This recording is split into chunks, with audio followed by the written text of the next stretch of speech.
programs, volunteer, or donate, visit www.empowermentresourcesinc.org. Follow us on social media, facebook.com/empowerment.resources. And the seed to share the tradition and instill a sense of pride in your HBCU with your little ones.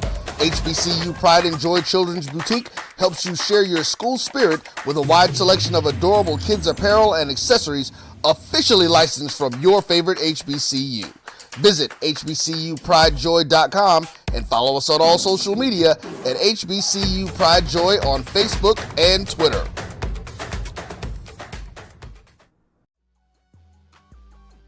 This is the Dean of the College of HBCU Sports, Kenyatta Cavill of Dr. Cavill's Inside the HBCU Sports Lab with Mike Washington and Charles Bishop.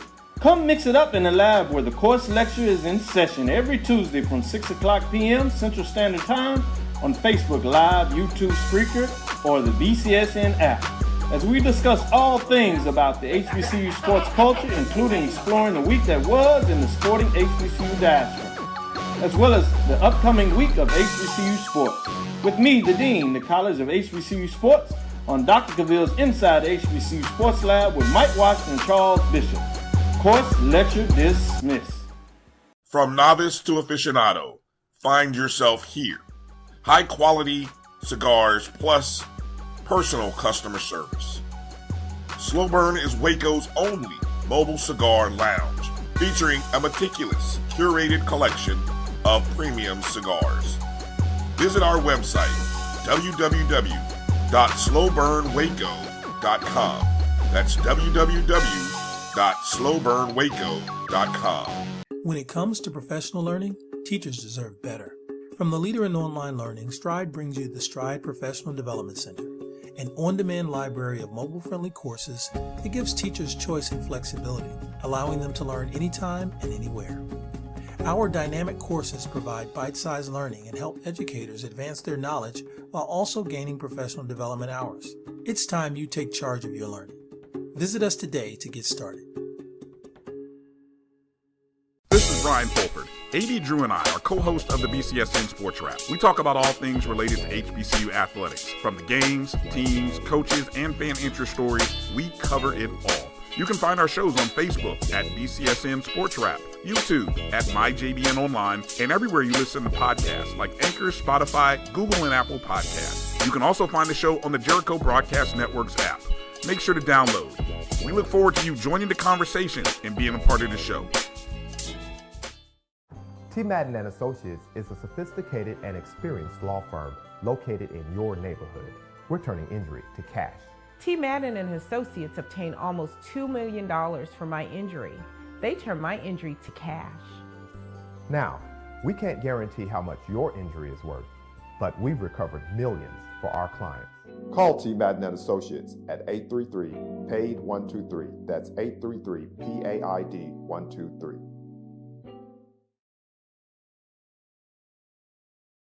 For 200 years, Montgomery, Alabama has been making history by people who had the courage to stand up for change. Today, this riverfront city has been reborn, embracing the past and looking forward to the future. From the National Memorial for Peace and Justice to the stage of the Alabama Shakespeare Festival, this is where history was and is made. We are proud to call Montgomery home, and together, we can be the change. If you think all pads are exactly the same, think again. This is Always Ultra Thins reinvented with the Always Triple Protection System.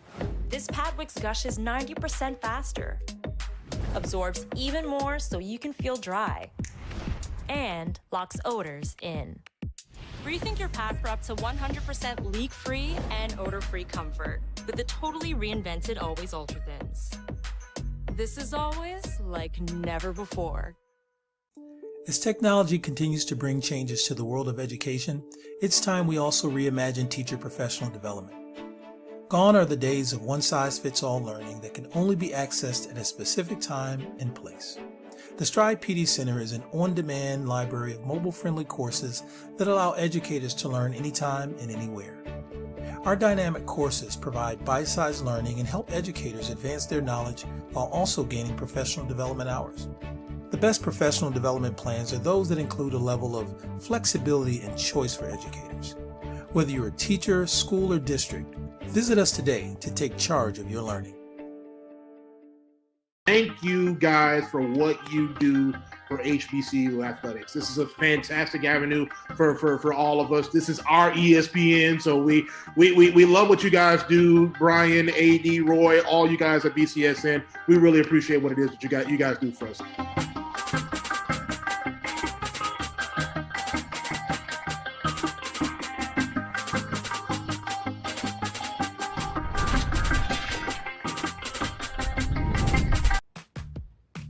Nope. Nope. Come on, him. Ooh.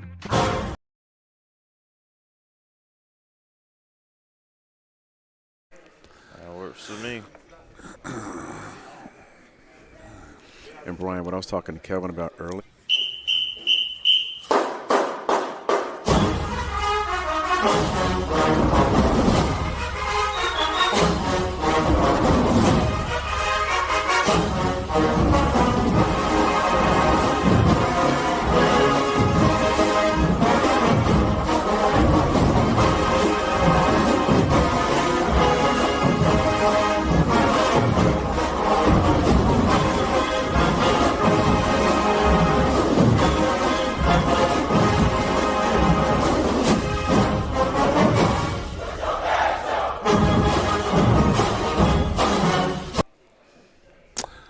Hey, good afternoon. Welcome to a live edition of the O&G Strike Zone right here live on Radio Row here in the Omni North in Atlanta, Georgia, here for the Cricket Celebration Bowl. Brian Fulford, Kelvin Rozier, Marcus Green, live together. I think this is the first time that we have all been together at the same time. Put it there, fellas. Infinity Stone. Infinity Stones, right. Watch out. Watch out.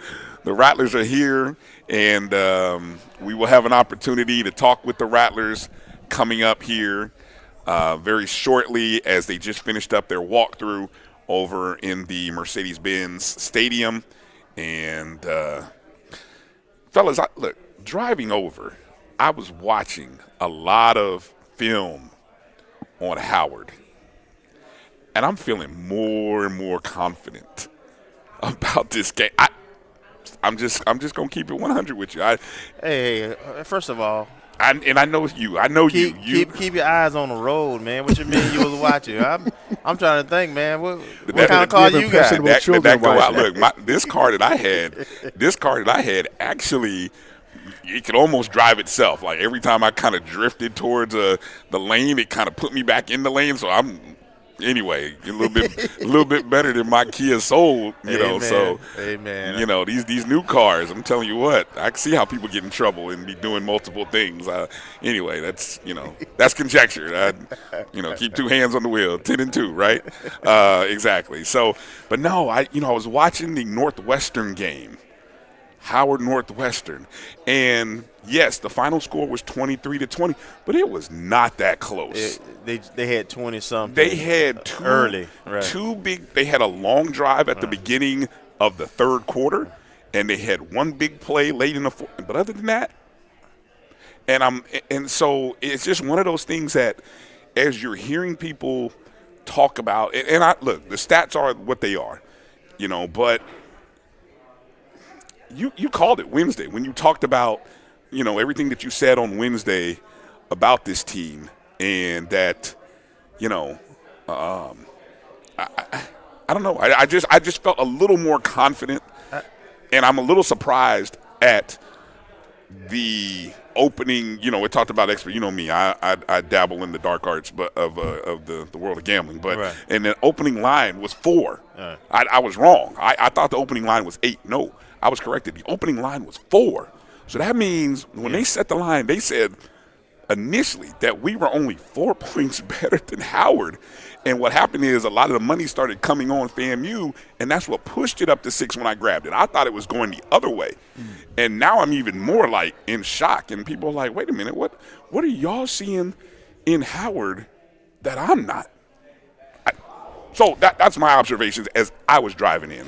As a old high school coach and someone who's followed the game forever, I believe this time of year you believe what you see. You are what your record is, what your body of work is. Mm-hmm. So in watching their just last 5 games, as Coach Simmons talked about, focusing in with peer review in the last 3 games prior to, not worrying about what we did against them in October. Mm-hmm. Or with Howard, just a MEAC schedule. When you look at what they did and how they played, that's why I was so adamant about what I was saying on Wednesday's show, that, you don't know what you're going to get offensively with them. They are offensively limited if they can't consistently run the ball.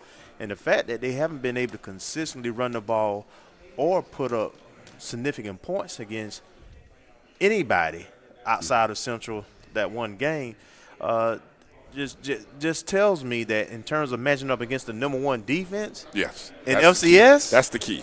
That's the key. They haven't faced a defense like ours. Not at all. Right? Not at all. So that's why it's going to be so important for them to be able to stay in the game.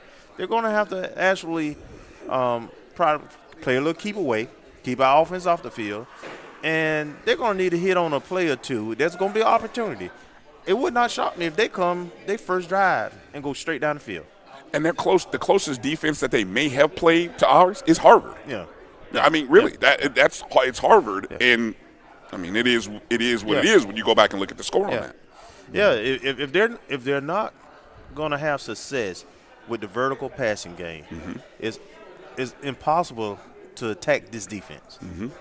I mean, we talk about shotgun Willie and all this other stuff, but I told you from the beginning of the season that this team, what separates us from everybody else, is our defense. Oh yeah, and this is no difference. No difference. And in watching that game, the one guy who, I use this word loosely, scares me is Eden James. Yeah. Eden James is a baller. He's a competitor. He is I don't think he's the starter of the 3 backs, but he is that dude. He is the back that goes. Now the other 2 guys, they are serviceable. They are great. Yeah. Eden is the one who. Hey, I hate the fact that he got out of the state of Florida. He's the it guy. He's the it guy. Yeah. He's the it guy. So, I mean, when he's in the backfield, all eyes, it'll be funny to get a chance to talk to Isaiah Major, who's one of the 4 student athletes who will probably be coming by. It'll be interesting to talk to Isaiah about what he sees, when he talks about when he sees those running backs and just their run scheme. Yeah, he should be anticipating this is a potential stat game for him. He's going to have a lot of opportunities to make some tackles. Oh, yeah. Because, from a scheme standpoint, what Howard does, and for them to be successful against us is going to be dependent on them probably trying to match up against our best defensive player, right? Their run game against our linebacker core. So, it'll be interesting to see how it plays out. Marcus, you've had a chance to soak this in for 24, 48 hours since we talked on Wednesday. What any new thoughts, any different thoughts over this period of time? Nothing new, but as I said on Dr. Cavill's shows last night, and they asked me about what is FAMU wins if, and I pretty much come to the conclusion if we're consistent with what we've done all season, because we know that Howard is going to try to run the ball. That's their bread and butter.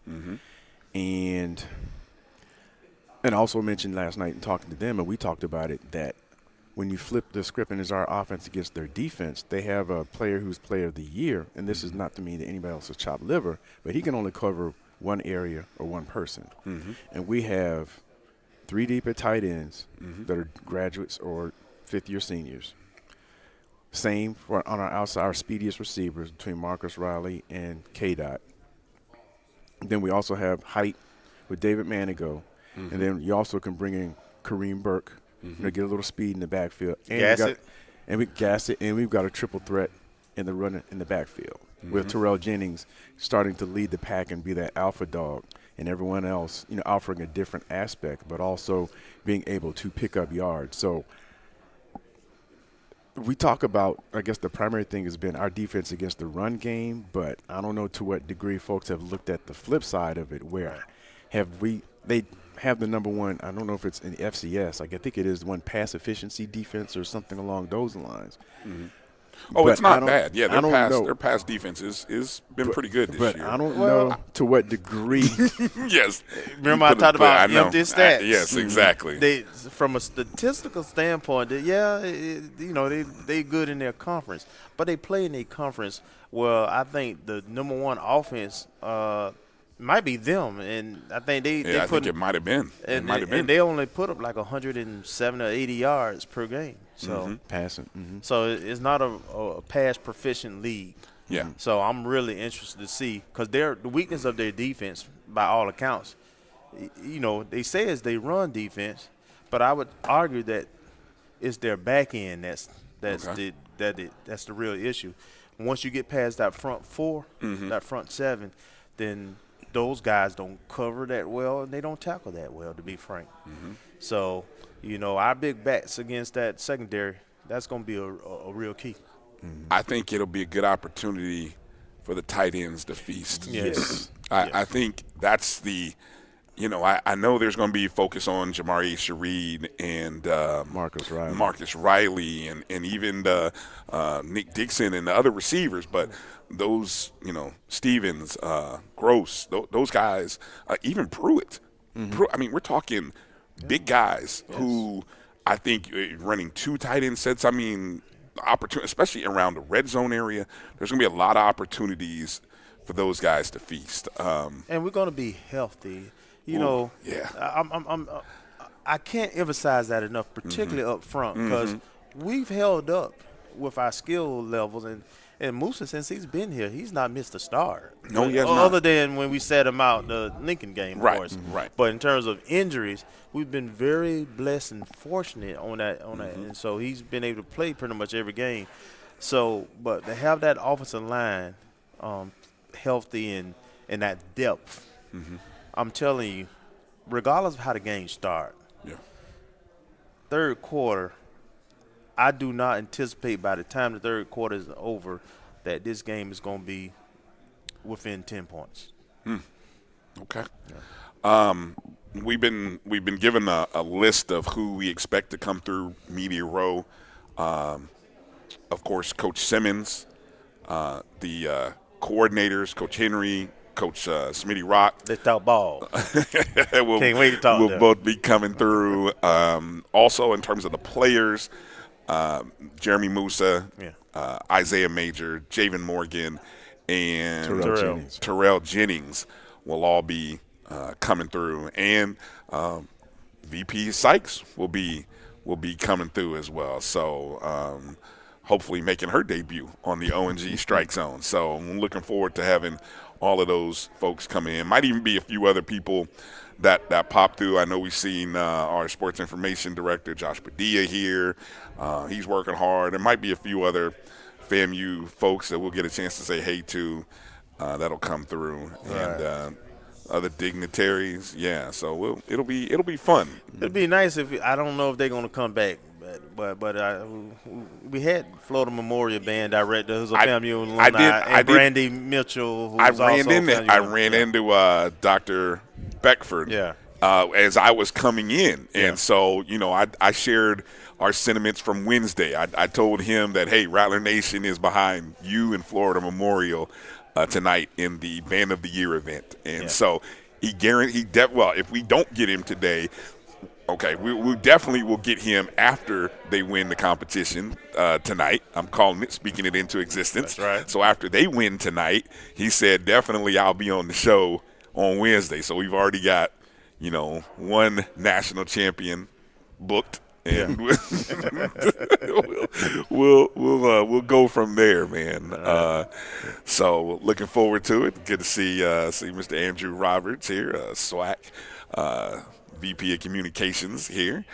Here we are. Beautiful weather outside. Great walking around weather here in Atlanta. So 55 degrees. There's no real wind factor. There's no rain. It's not supposed to rain. Initially, the forecast said it was supposed to be 80 to 90% after the game. For tomorrow. But now that the weather, the Lord has delayed the weather. Hey, look. So after we lay hands on these bison, right?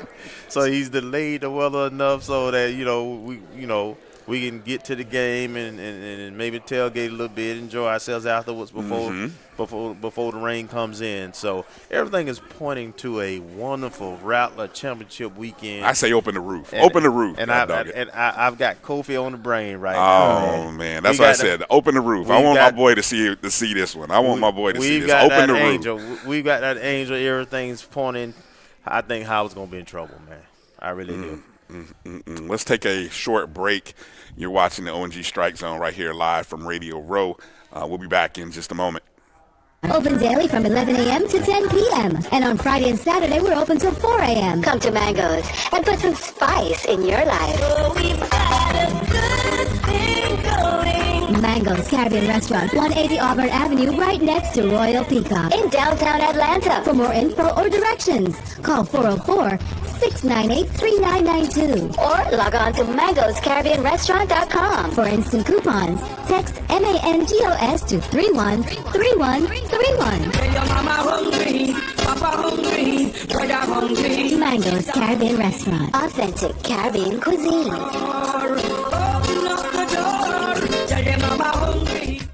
Press the analytic data with your hip hop. If you know them like I know them, they gon' tell you if your team, if they want a lot, and who the ball.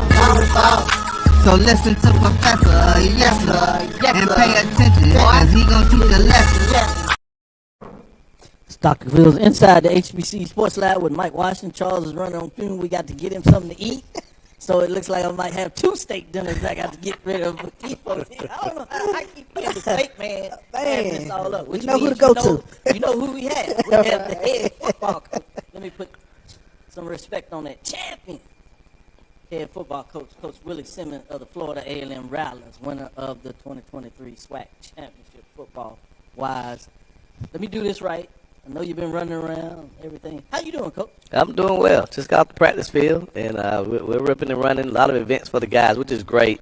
The Celebration Bowl, the NFL Players Association, they're doing a lot of events for the guys, financial literacy, different symposiums, and so we're trying to squeeze all that in around getting ready to go and play a huge game on Saturday.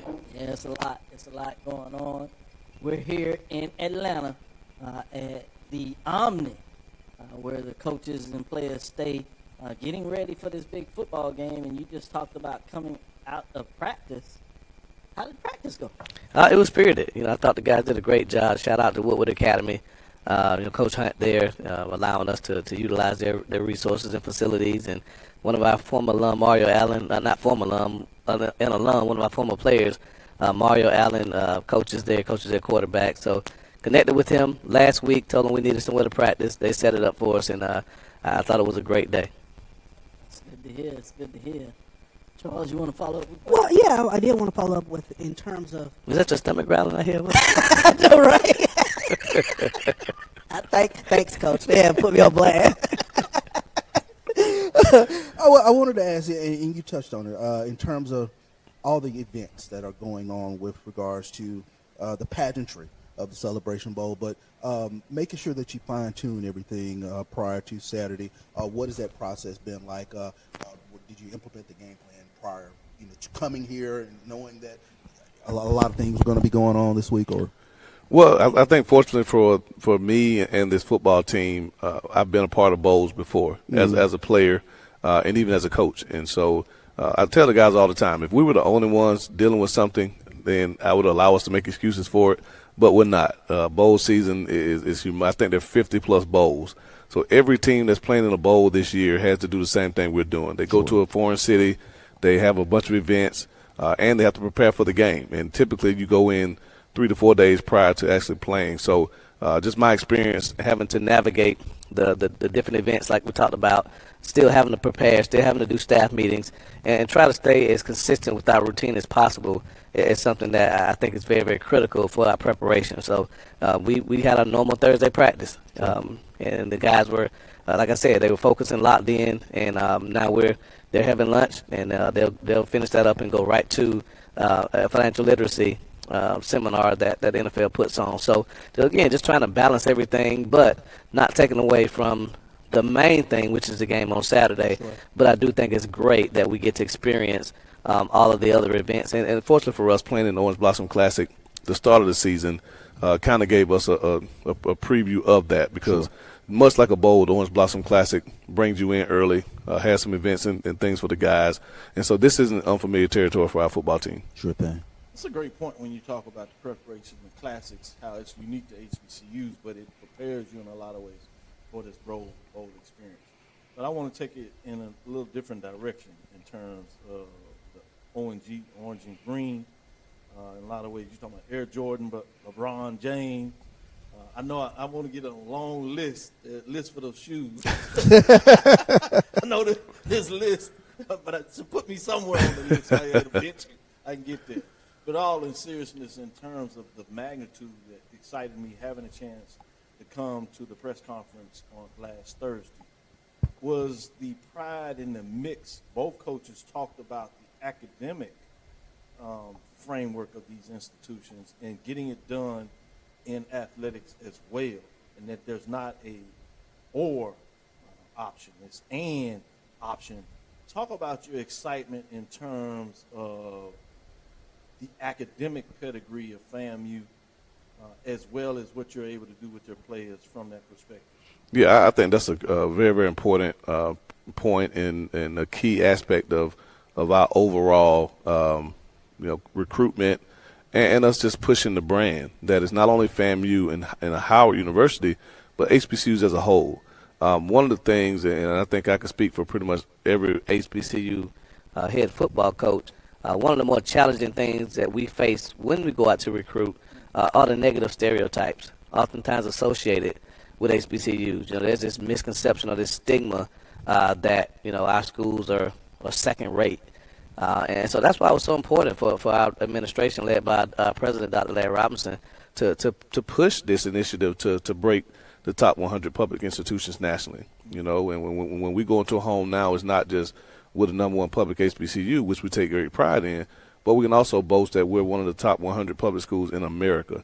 And that's profound, right? There are over 1,000 public institutions across the country, and FAMU's in the top 10%.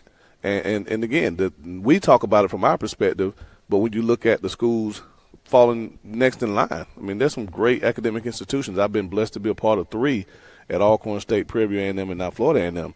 All 3 institutions, top-notch academically, do a great job of preparing our young men and women for life. Jackson State, another one. So, again, I think that's just something that we have a chance to really, really push this weekend, just the black excellence that is HBCUs. We've been around for a long time, and we'll continue to be around because the proof is in the pudding when you look at the percentage of doctors and lawyers and pharmacists, educators that come from HBCUs. We're making up over half the population of African Americans and minorities in those respective fields, and I think that's monumental. And so having a football game is great because you have 2 really good institutions athletically, but what can be talked about from an academic standpoint when you really start to talk about a Florida A&M and a Howard University, I think people watching this game maybe for the first time, their first experience with HBCUs, it'll open some eyes to what we can accomplish and what our young men and women accomplish across the country and the world. I asked Coach Scott this very question as he sat here 15, 20 minutes ago, but you carry the banner for the SWAC in this Celebration Bowl. Is there any more pressure in terms of coming into this game that you might be experiencing? It's different from their perspective. They've been the victor in the Celebration Bowl, but how do you look at it from your perspective? Well, again, that word pressure has different connotations. You have some people that say there's no such thing as pressure. You have other people who use the cliche, pressure, forms diamonds and all those different things. But I've always been a self-driven and self-motivated individual. No one can place higher standards on me than I place on myself. Sure. And so I fully expect to prepare our football team to go in and play a great game on Saturday. I try to push our guys to set high expectations for themselves. And people ask me all the time, how I feel. Well, I feel like we're a team that has another game to play, and I'll start celebrating about 3 o'clock on Saturday, and so don't want our team to get to the point where we're riding those emotional highs or we're experiencing lows, because in football it's going to bring a lot of successes, but also a lot of letdowns, and how we respond to those things ultimately determine who we are. And so I don't want to wrap everything up in this one game. Win, lose, or draw, and we clearly expect to win, but win, lose, or draw, there's no failure this weekend. Somebody has to win the game, somebody will lose the game, but there are no failures. We're all winners. And so, again, we talk about what we can get out of this game as far as just highlighting our institutions and our brands, what we're able to accomplish. I mean, that's the main thing. So for us, no pressure. I appreciate the support. I've probably gotten a text or a call from every head coach in the SWAC. The commissioner, has been right here, and of course, he makes it known every time you see him what the expectation is. And, so again, it's not pressure, it's support. It's a lot of support from the SWAC. I mean, other schools. I mean, this is the one time where it's okay that a FAMU and a Jackson State fan can be on the same page. Yeah. Right? One SWAC. For a Southern fan and a FAMU fan. Last year it was a Southern fan and a Jackson fan. So, we're all one. We're all the Southwestern Athletic Conference pulling together. Everyone is on the FAMU bandwagon for this weekend because, again, we want to bring the Celebration Bowl back to the SWAC. And we're tired of hearing the narrative, of the MEAC's quote-unquote dominance over the SWAC. We don't like it. We feel it's untrue and unjust, and we have to do our part to make sure that we prove that, So there's no pressure per se from an outside perspective. I put pressure on myself to make sure that I'm preparing myself and I'm preparing this team. So, the temptation to, see the sights and the we're right here in the mecca of everything. You look out the glad you got a Ferris wheel right outside. You got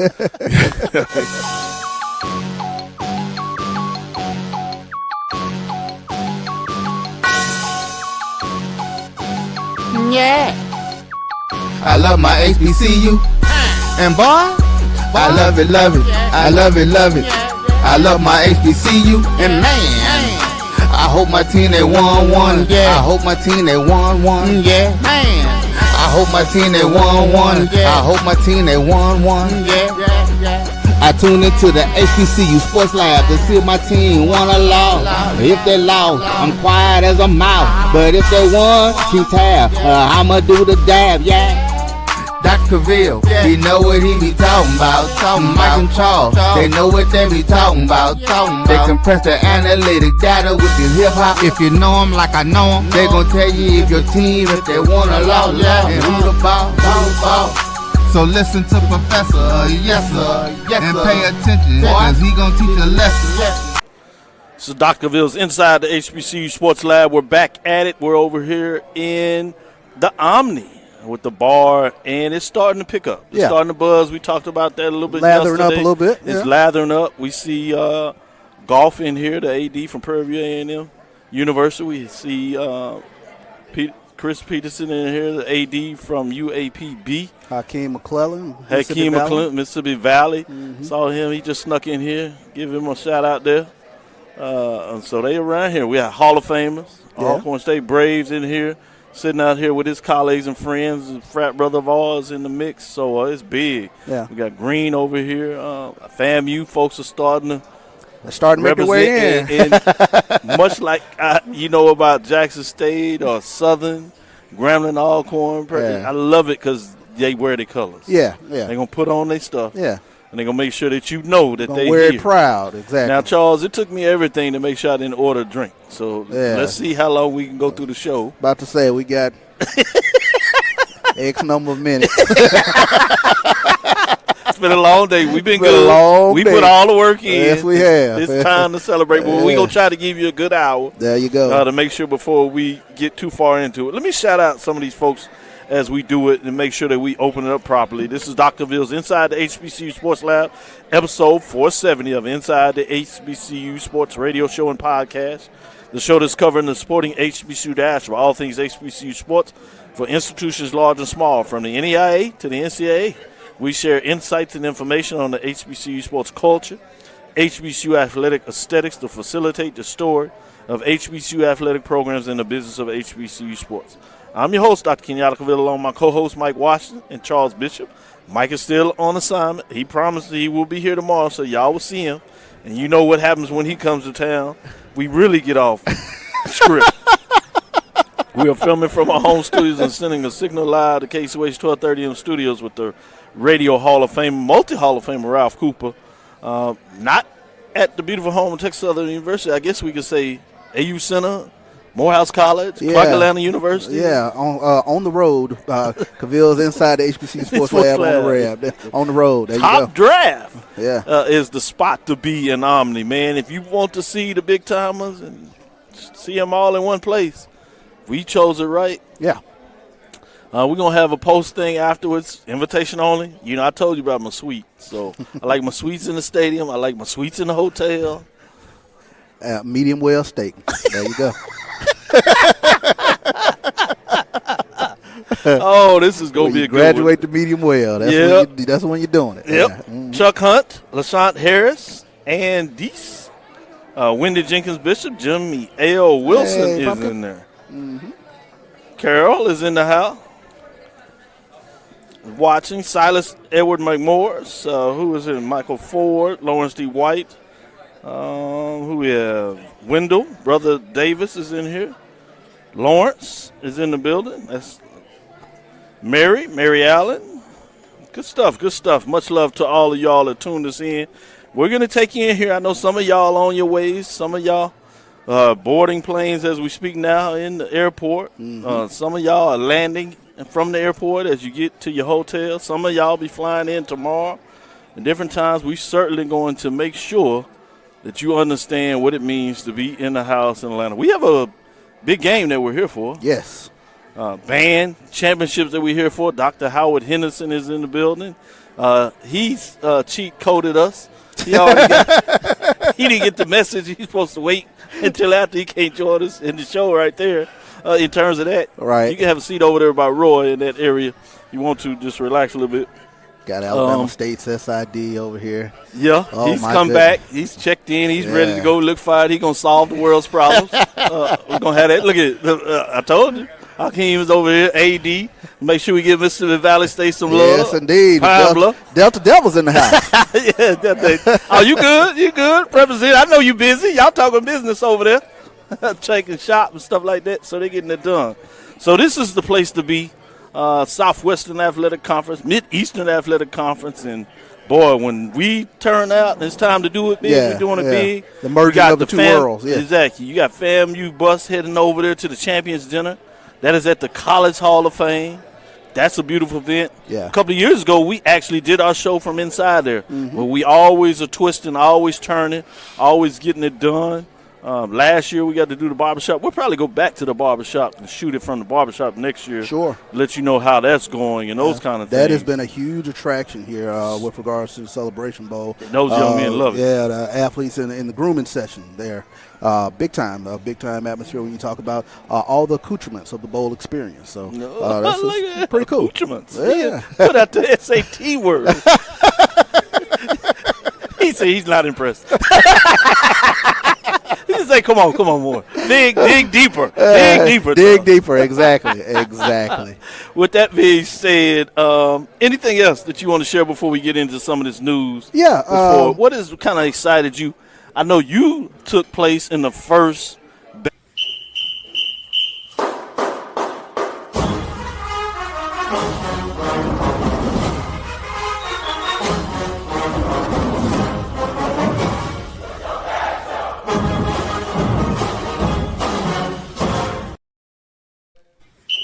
Good afternoon. Welcome back to the ONG Strike Zone live here at Radio Row. Brian Fulford and Marcus Green. It's a pleasure to be joined by our Vice President and Athletic Director, Miss Tiffany Dawn Sykes, my Spartan sister. Pleasure. Welcome to the show. Welcome to the ONG. Thank you so much for having me.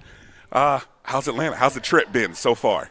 The trip's been great. I actually got in late Tuesday night so I could work on some logistics so that the team would have a smooth arrival. But, of course, our great DFO, LaTroy Johnson, had everything in order. So, everything's been great. This is actually I grew up as a CIAA baby. Mm-hmm. You know, my dad played basketball in the CIAA, and the CIAA tournament used to be my favorite sporting event. Since the Celebration Bowl started, I've only missed 2 of these. Okay.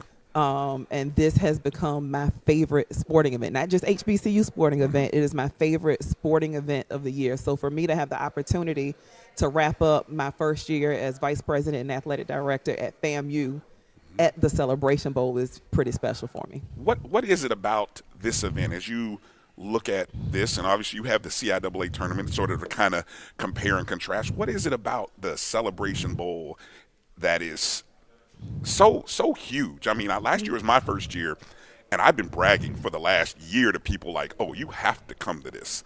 What do you see? What have you seen? Well, I think, when you look at HBCUs from all across the country, I'm talking Central State, Wilberforce, Prairie View, Norfolk State, Florida A&M, I mean, all across the country, we have a number of alumni who have settled, for lack of a better term, in Atlanta. For example, Florida A&M has 3 alumni chapters in the greater Atlanta area. So to bring an event of this magnitude never just brings out the 2 competing teams. We will see people at this game tomorrow in full force from FAMU and a little lesser force from Howard University, but you're going to see people from Winston-Salem State wearing their Winston-Salem State gear. Right. You're going to see people from St. Paul's College, which is now defunct, wearing their St. Paul's gear. You're going to see people, from every school. And I think, as an 2-time HBCU alum, we always talk about the HBCU family, right? We might bicker and pick back and forth, but when it comes to us versus them, it's always going to be us. And this event gives an opportunity for all of us to be together. And that's one thing I really, really enjoy about this event. Right. Go ahead, Marcus. Yes, there's one question I wanted to ask. I know there's a lot of excitement around the game and a lot of excitement about you coming up on your first year or concluding your first year as athletic director and vice president at Florida A&M. I wanted to ask, and based on your past experiences and sharing information with other athletic directors, and us having had 5 championships in the last couple of years, having been in the SWAC, what opportunities do you see for the FAMU athletic department in order to continue to grow and become that model or sustain that model of being the best athletic department? Well, we have had a remarkable time, being able to have the number of reigning champions that we have with the number of sports. We only offer 14 sports at FAMU. That is the lowest number of sports you can have to qualify as a Division I institution. I think in the SWAC, the only 2 schools with 14 are us and University of Arkansas Pine Bluff. I would love to find the resources to add another sport during my tenure as AD, at FAMU. But thinking about what it is to be successful, I've told repeatedly, my goal is for every student athlete to walk away with a degree in one hand and a championship ring on the other. So while I get to sit and do these interviews and be regarded as the vice president and athletic director, the one thing I shared out even at the board of trustee meetings, we don't have this level of success if we don't have internal and external stakeholder support, right? It means so much. We're in a social media world. So for our student athletes to be able to get on their now X accounts and be loved on by alumni is incredible. But, everyone knows about what happened kind of in week 0 and the season of 2022. And, that was my number one focus when I stepped into this role, for that to never happen again. Right. But that does not happen, one, without the help of the provost, the registrar's office, academic advising inside athletics and outside athletics, because what people fail to realize is when you start your season, you're down 20 players in week 1, you're down 10 players in week 2, you're down. You don't get to see your full complement and your full roster and everyone to get reps together as a cohesive unit until you're in week 2, 3, 4. The fact that we were able to work together to make sure that he had his full complement of players and they were able to see what they had from the first time we kicked off, that's what leads to this success. Coach Simmons is an excellent coach. He has it. The way he manages and leads his program is phenomenal. But I've got to give credit to all of the people at our institution who put him in a position to be able to do that. And I've told people, it's like when you took this job, this was a challenging job because I'm going to use the analogy of a boat with a lot of holes in it. And it's like, which hole am I going to fix? And there's a lot of holes, and people are like, well, she needs to do this. And I kept saying, no, the first hole that needs to get fixed is the one that put us in a bad spot in the beginning of 22. And all that other stuff I know will come, and I know she's going to be able to get it done. And, yeah, it's going there's going to be hurt feelings from a lot of people who want to see X, Y, and Z done. But seeing that compliance done and what it has led to is now it's like, okay, we've patched that hole. We repaired that hole. Now we're working on other things. And so it brings me to this, the resources and the finances of FAMU and FAMU athletics are a challenge. And I look at this stage that we're in, and I estimate, I don't know how we track this, but I'm thinking 30-something thousand Rattlers will be plus in attendance. How do we get those Rattlers engaged in donating to athletics and giving to athletics to increase that revenue? What kind of things are you wanting to see happen from this, whether it be in-game, post-game, whatever? Because I know that's something that you're working on, but right. I mean, it's a big challenge. Well,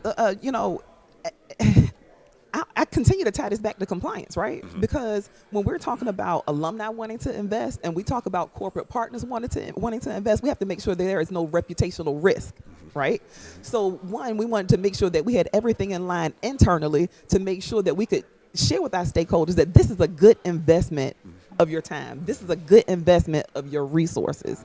But you're right.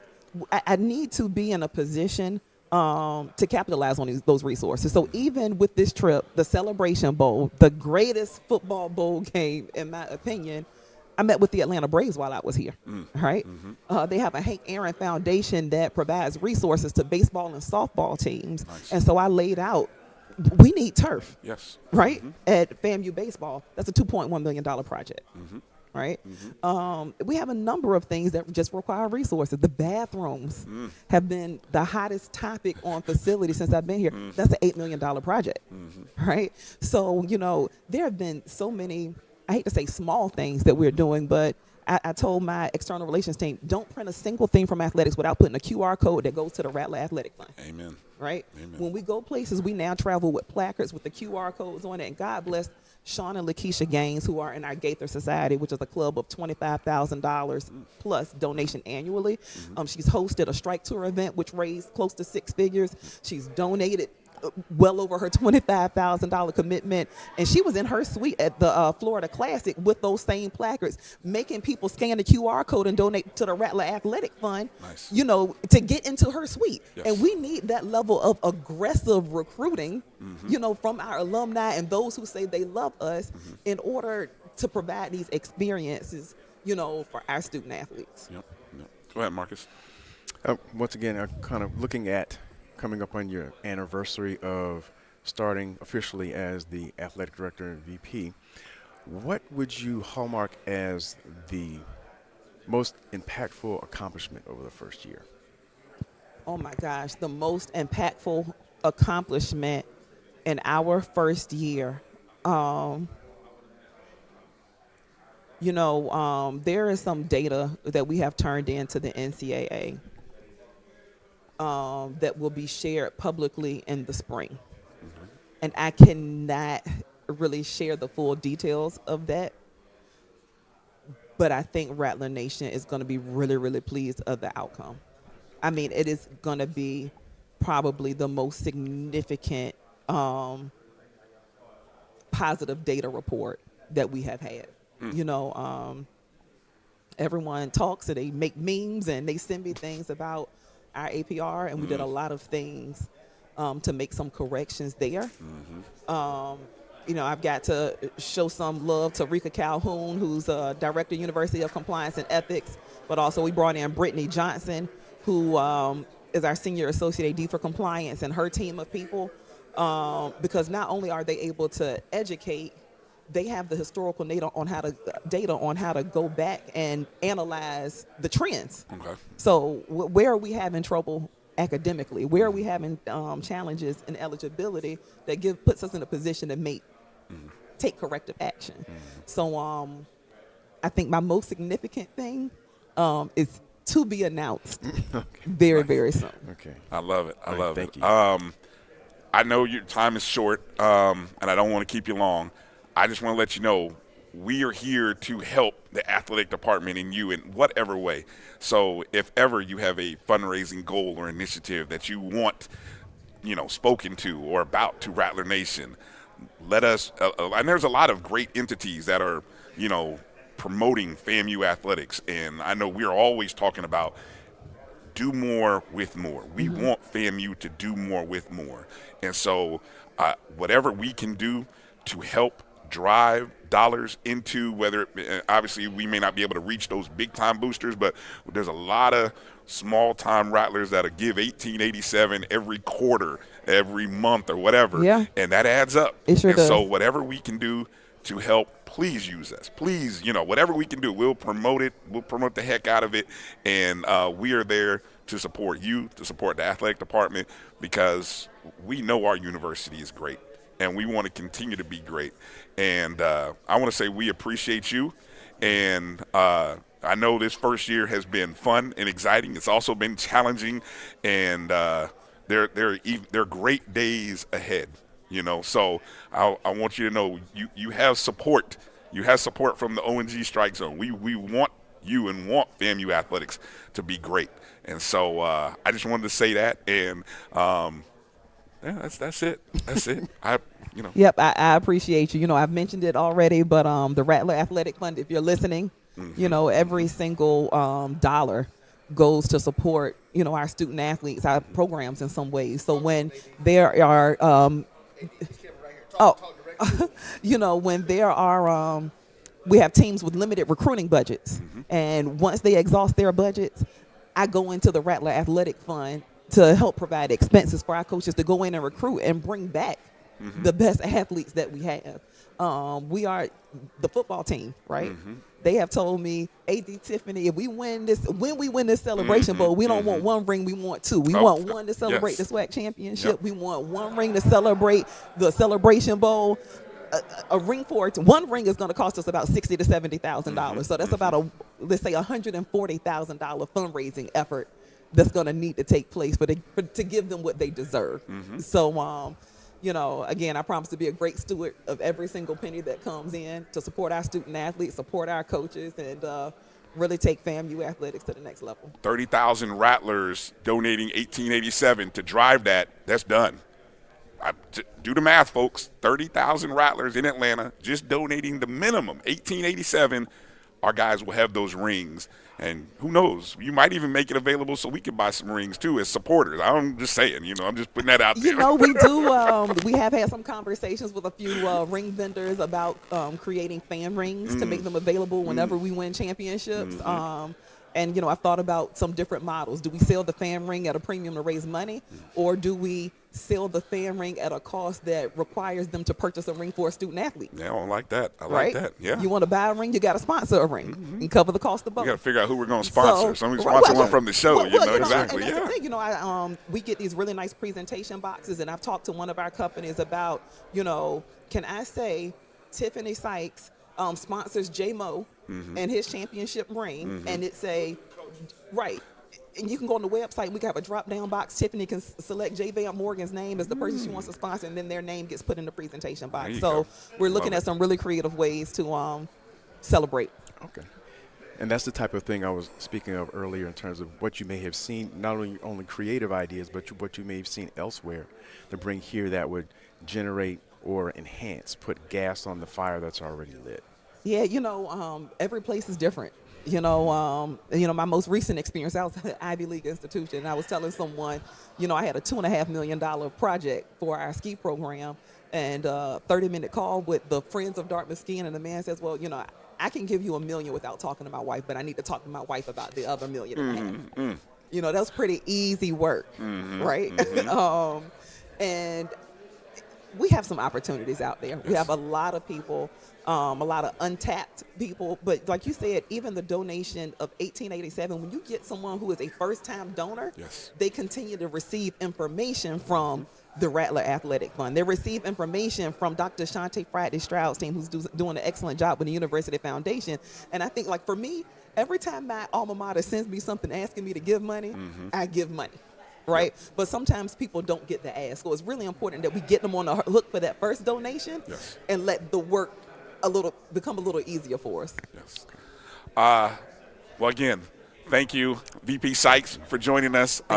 We look forward to a great celebration this weekend and even a bigger one I'm going to estimate by 3:45, 4 o'clock. I think if I recall last year, by about 4 o'clock, watch out because the streets are going to be orange and green out in Atlanta.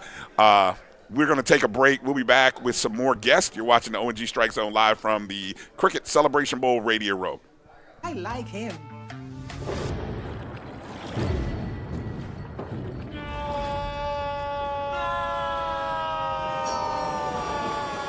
Quick, the quicker picker-upper. Bounty picks up messes quicker, and each sheet is 2 times more absorbent, so you can use less.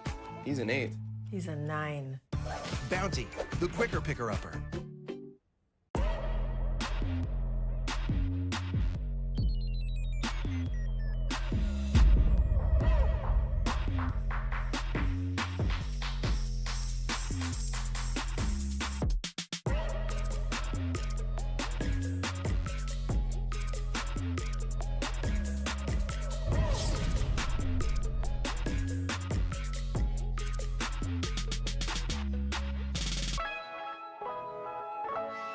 At CDW, we get speed as the new currency of success. Our team spends way too much time tending to outdated applications and software when they should be focused on driving application agility and innovation. CDW Amplify Development Services modernizes software and application development to help accelerate innovation and digital transformation. So you mean building new applications, UI, and mobile interfaces? Well, you said you needed to innovate more quickly.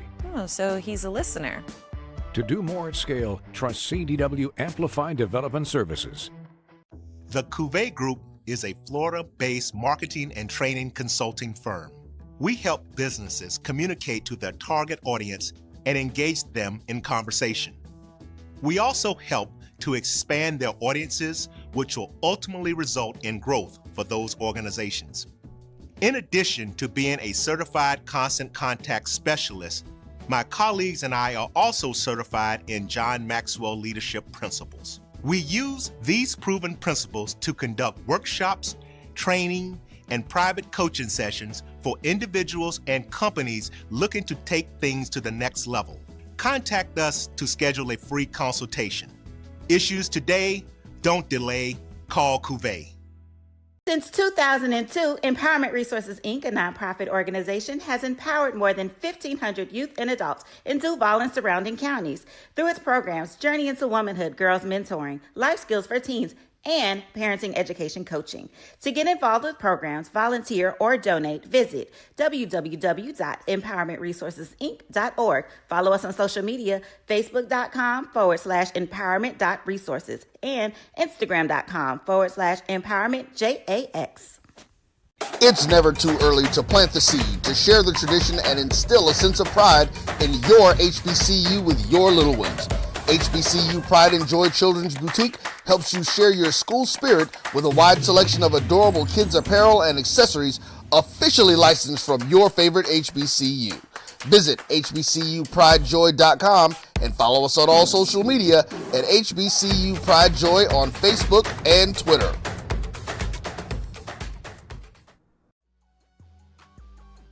This is the Dean of the College of HBCU Sports, Kenyatta Cavill of Dr. Cavill's Inside the HBCU Sports Lab with Mike Washington and Charles Bishop. Come mix it up in the lab where the course lecture is in session every Tuesday from 6 o'clock p.m. Central Standard Time on Facebook Live, YouTube Spreaker, or the BCSN app.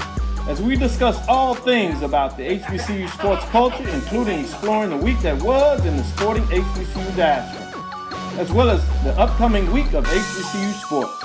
With me, the Dean, the College of HBCU Sports, on Dr. Cavill's Inside the HBCU Sports Lab with Mike Washington and Charles Bishop. Course lecture dismissed. From novice to aficionado, find yourself here. High quality cigars plus personal customer service. Slow Burn is Waco's only mobile cigar lounge, featuring a meticulous, curated collection of premium cigars. Visit our website, www.slowburnwaco.com. That's www.slowburnwaco.com. Welcome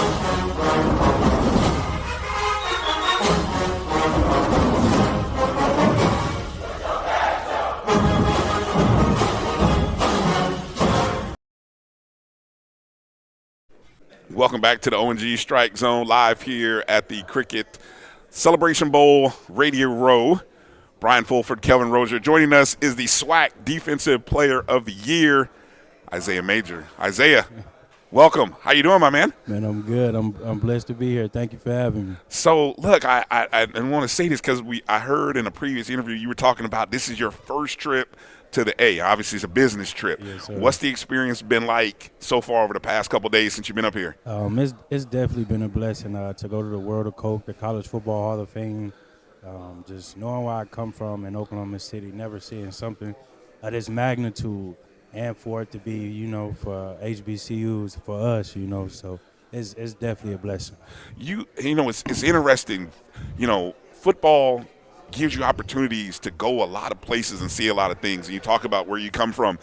Over these past 2 seasons with the Rattlers, I mean, outside of this event, what have been some of the trips and places you've been to that have really stuck with you, resonated? You're like, man, I never thought I'd get there, or this is the first time I've been there, or just the experience of where I was. Well, coming to FAMU was my first time coming to Florida, even on my official visit. It was my first time coming to Florida. So when we went to Miami for the first time, I was like a kid at Willie Wonka factory. I was the happiest man alive. I had never seen it.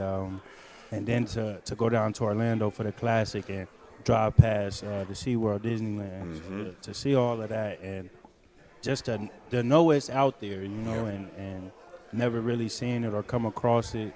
I mean, it's mind-blowing. So, I mean, those are probably the biggest ones. Yeah, Miami or going to the Classic. That's important, man. And I'm sure when you're able to go back home and talk to young people in Oklahoma City or just in that Southwest region and let them know that, hey, there's places outside of here. I mean, you're going to be a great advocate for those guys doing the right things and moving and seeing the world, and whether it be sports or whatever, those opportunities that it can bring to you. Go ahead, Kel. I want you to talk about your journey just at FAMU. Once you got here, starting from your last year to this year.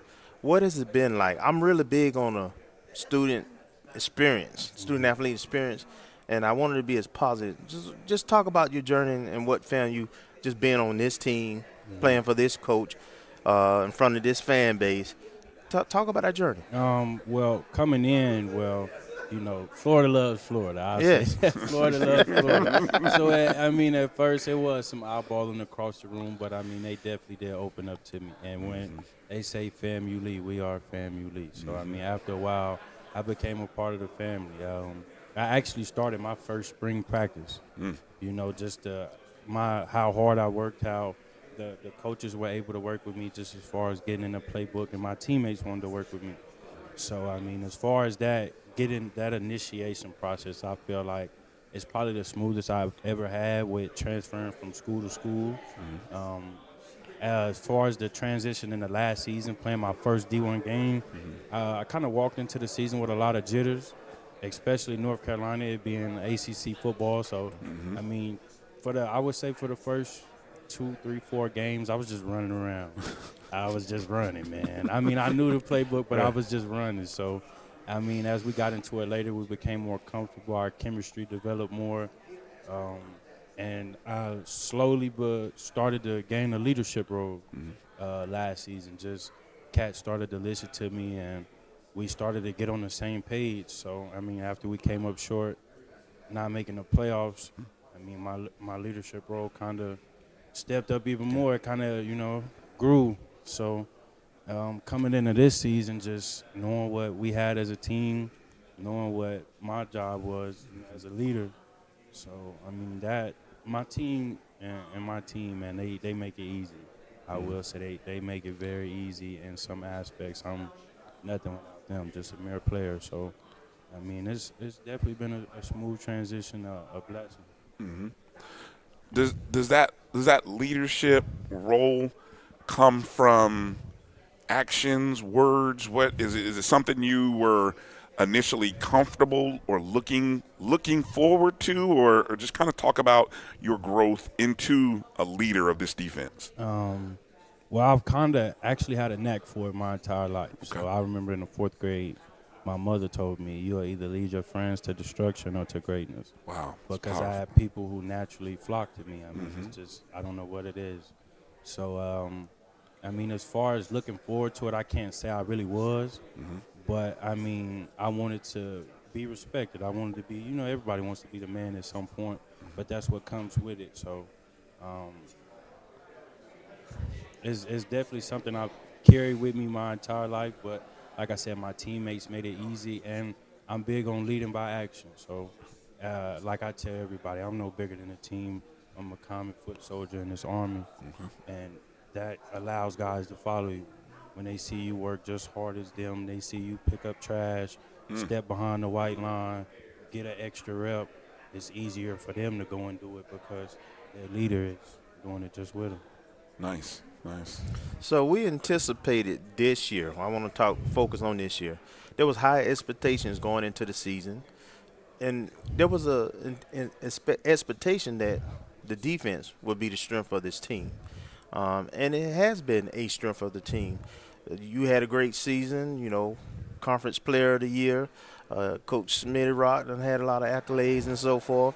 Some of your teammates, a lot of your teammates on the defensive side have made, you know, all conference teams. What has made this season so successful? Why did y'all live up to those expectations? Explain what promoted y'all's success. I would say just our attitude, our mentality on a day-to-day basis. Smitty Rock, I mean, is one of the greatest defensive coach I've had. I won't say one of them. I've never been on a number 1 ranked defense in any conference, but let alone the country. You know what I mean? Yeah. So, I mean, he's taught me, my IQ has jumped tremendously with him. And just to my teammates, our dedication as a whole to want to be dominant, to want to be the best, from Javan Morgan, Lovey Jenkins, my D-line, Stanley Mentor, General Hunt, everybody is on the same page. We want to be the best. We want to dominate.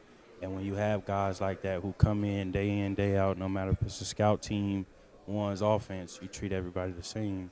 The product on Saturday is what it is. Absolutely. Going into this game, we were talking earlier when we started about Howard and what they do well, and it looks like their running game, their 3-headed running back group. When you watch the film, as you've done over the past couple weeks, what do you see? What are your thoughts from a defensive perspective of what you and your teammates have to do really well on Saturday to make sure, you know, we come home with that trophy? Well, the first thing I would say we have to do is just relax and play Rattler football. Okay. Relax and play Rattler football. But as far as Howard's strength, in that 3-headed monster, they have 2 Hunt, James, who wears 5, and then 27, who kind of plays a lot of different positions. But, I mean, they run the ball hard. From what I can see on film, they wiggle through the smallest crease. So the backs can play good football. They have some big, hefty boys up front. So, I mean, I definitely think that'll be what they try to present to us. Okay. You want to get any last one in, Kelvin? Yeah. You've had a chance to play with 3 guys, essentially, that's on NFL rosters, and one who plays a position that you play, and he's playing at a high level, and he plays safety like you did at one time in college. So what does that say about our program and the standard that we set, that offer one black college team, none of them drafted, to have 3 guys on the NFL, you know, that fraternity is very small. It's very few people, and we got 3 of them right now. Well, you know, just kind of talk about that. I mean, it's a blessing, I would say, and it gives me. I look forward to it. I mean, that was one of the reasons I came to FAMU. Marquise Bell played in the Jayhawk Conference. He played at Coffeyville Community College. Okay.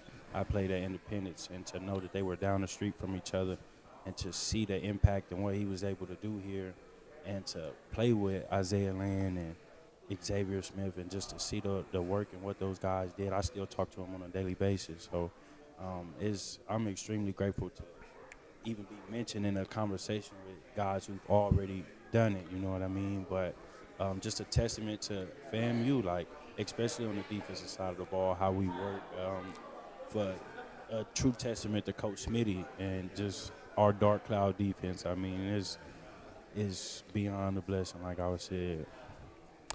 Well, Isaiah, I just want to say on behalf of us and Rattler Nation, man, thank you. Thank you. You represent us in FAMU, us alums. You represent us well, and I know you're about to be an alum. If not, if you already, yes, you haven't, I've okay, so graduated, you already yes, an alum. Yeah, but just the way you represent us on the field of play, man. We thank you. You know, and we just want you to just have fun and let it loose. I know y'all will, and we're excited. So congratulations, and be great tomorrow, man. We know you will. So have fun with it all. Okay. Thank you. All right, we're going to take a short break. Be back with more Rattlers in a moment. You're watching the O&G Strike Zone live here at the Celebration Bowl Radio Row.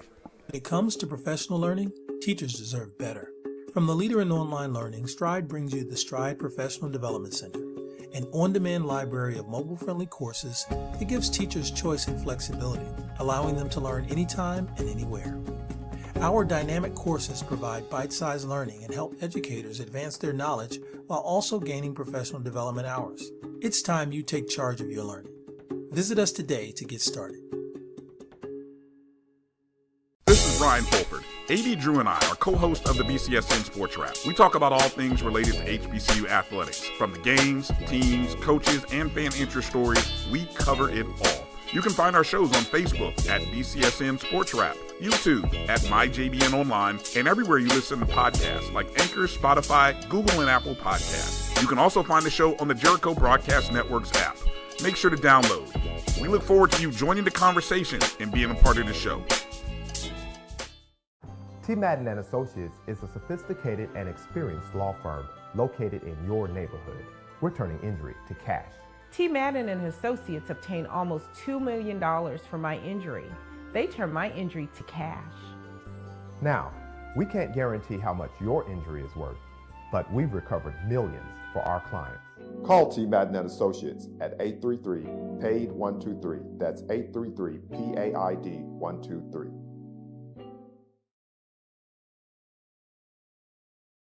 For 200 years, Montgomery, Alabama has been making history by people who had the courage to stand up for change.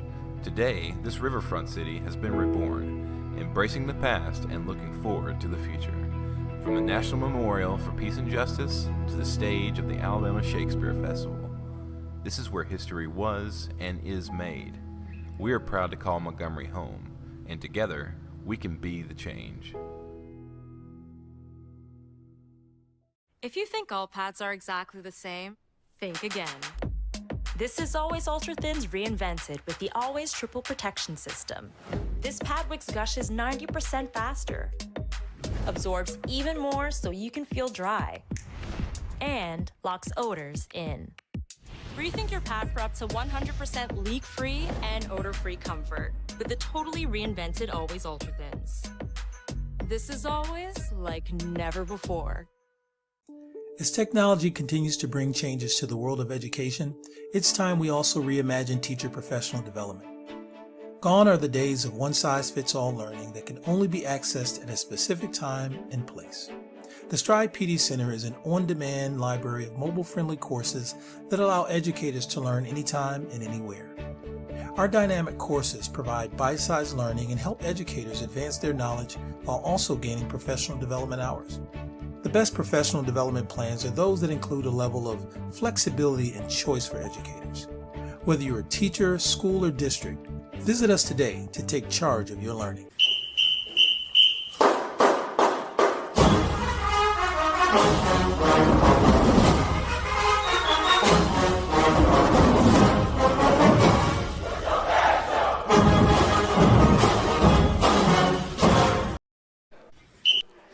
welcome back to the ONG Strike Zone. Brian Marcus here, live here at the Celebration Bowl Radio Row, joining us by SWAC Coach of the Year, Coach Willie Simmons, and SWAC Offensive Player of the Year, Jeremy Musa. Gentlemen, thanks for joining us.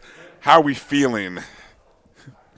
A lot of mixed emotions. We're excited. We're elated. We're fatigued right now with all the bowl festivities, but we're gonna finish up preparations today and get us a little nap and get ready to go out there tomorrow and represent Rattler Nation. Is everything in place, Coach? You feel like I can't even imagine all of the preparation between the obligations of media and then everything that's going with this bowl. What is this like for you and the staff in terms of, I know you like to say it's another game, but it's bigger than just another game, but I like the way you keep it in perspective. So talk a little bit about how you manage and the management of expectations and just the travel and things like that that's going on right now.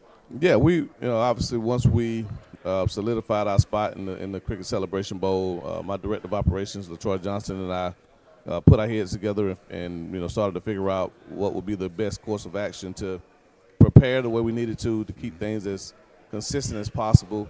But also prepare to get here on Wednesday for a Saturday game and go through some days of events that the bowl sets up. So we got 3 really good work days in Tallahassee, which was great for us.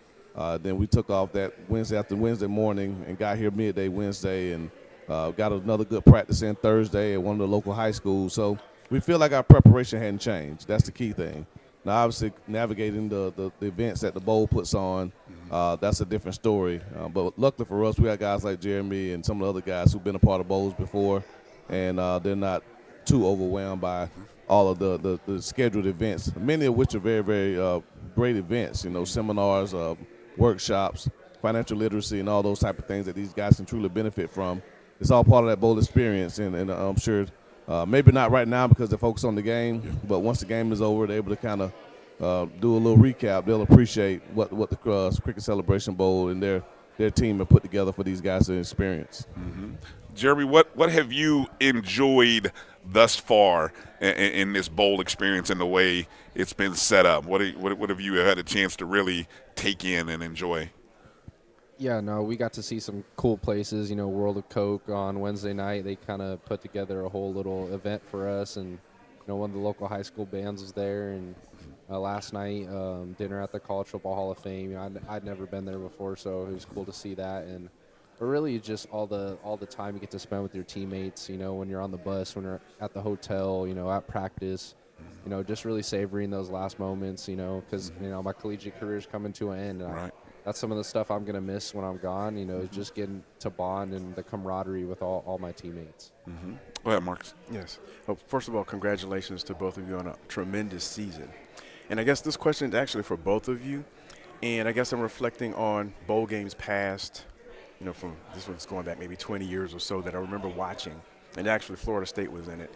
And I wanted to ask, as a play caller and as a quarterback, you have 11 games or 12 games of things that you've done extremely well and had successful plays, but also your opponent in the bowl game will have that same film. How do you balance continuing to do what's successful in terms of what you've done versus if there's a specific play or scheme versus doing something, I guess they call it that game a tendency buster, where you do something that deviates? How do you balance that? I'm not asking for anything in particular, but how do you balance sounds that? like it. No, but no, I think that's a part of coaching. Obviously, our goal and our philosophy here offensively is to be simple in our schemes, be complicated in our presentation of it. And so every week we're trying to figure out new and innovative ways, creative ways to get to the same base plays that we run. And so, we're not necessarily adding plays. I think that's very difficult to add new plays. We just try to add new ways to get back to the things that we do. It's a wrinkle here or there, maybe an adjustment split, it may be a shift or a motion, something to just kind of give the defense something to think about. And obviously with the month to prepare, we're sure that Howard has broken down as much film as you can possibly break down in that period of time. But, yeah, for us, we're more concerned about making sure that our guys can execute at a high level because most of our plays, fortunately for us on offense, have a run option and a pass option. You can't serve two masters. So defensively, you're going to commit yourself to stopping the run, or you're going to commit yourself to stopping the pass. And so as long as Jeremy and I work together to figure out what decision he needs to make when the ball is snapped, whether to run it or throw it, we should be in good shape. Even if they can kind of anticipate what's coming, you're still giving up something. And Jeremy's done a great job all year of finding those vulnerabilities within the defense to exploit them, and that's why he's a Conference Player of the Year, a Walter Payton Award finalist, and one of the top quarterbacks in America. Mm-hmm. Thank you. How about you, Jeremy? You want to jump in on that question at all? Yeah, no, just like Coach said, trying to give them different pictures to look at. To the defense, that looks like something totally different, but to us, we're just running something that we've ran 100 times. So, just playing into that, and at the end of the day, if they make a good call, it's my job to get us out of that bad play, and coaches give me the ability to do so. So that's what is kind of on my plate, and then at the end of the day, it's going to come down to us winning one-on-one matchups.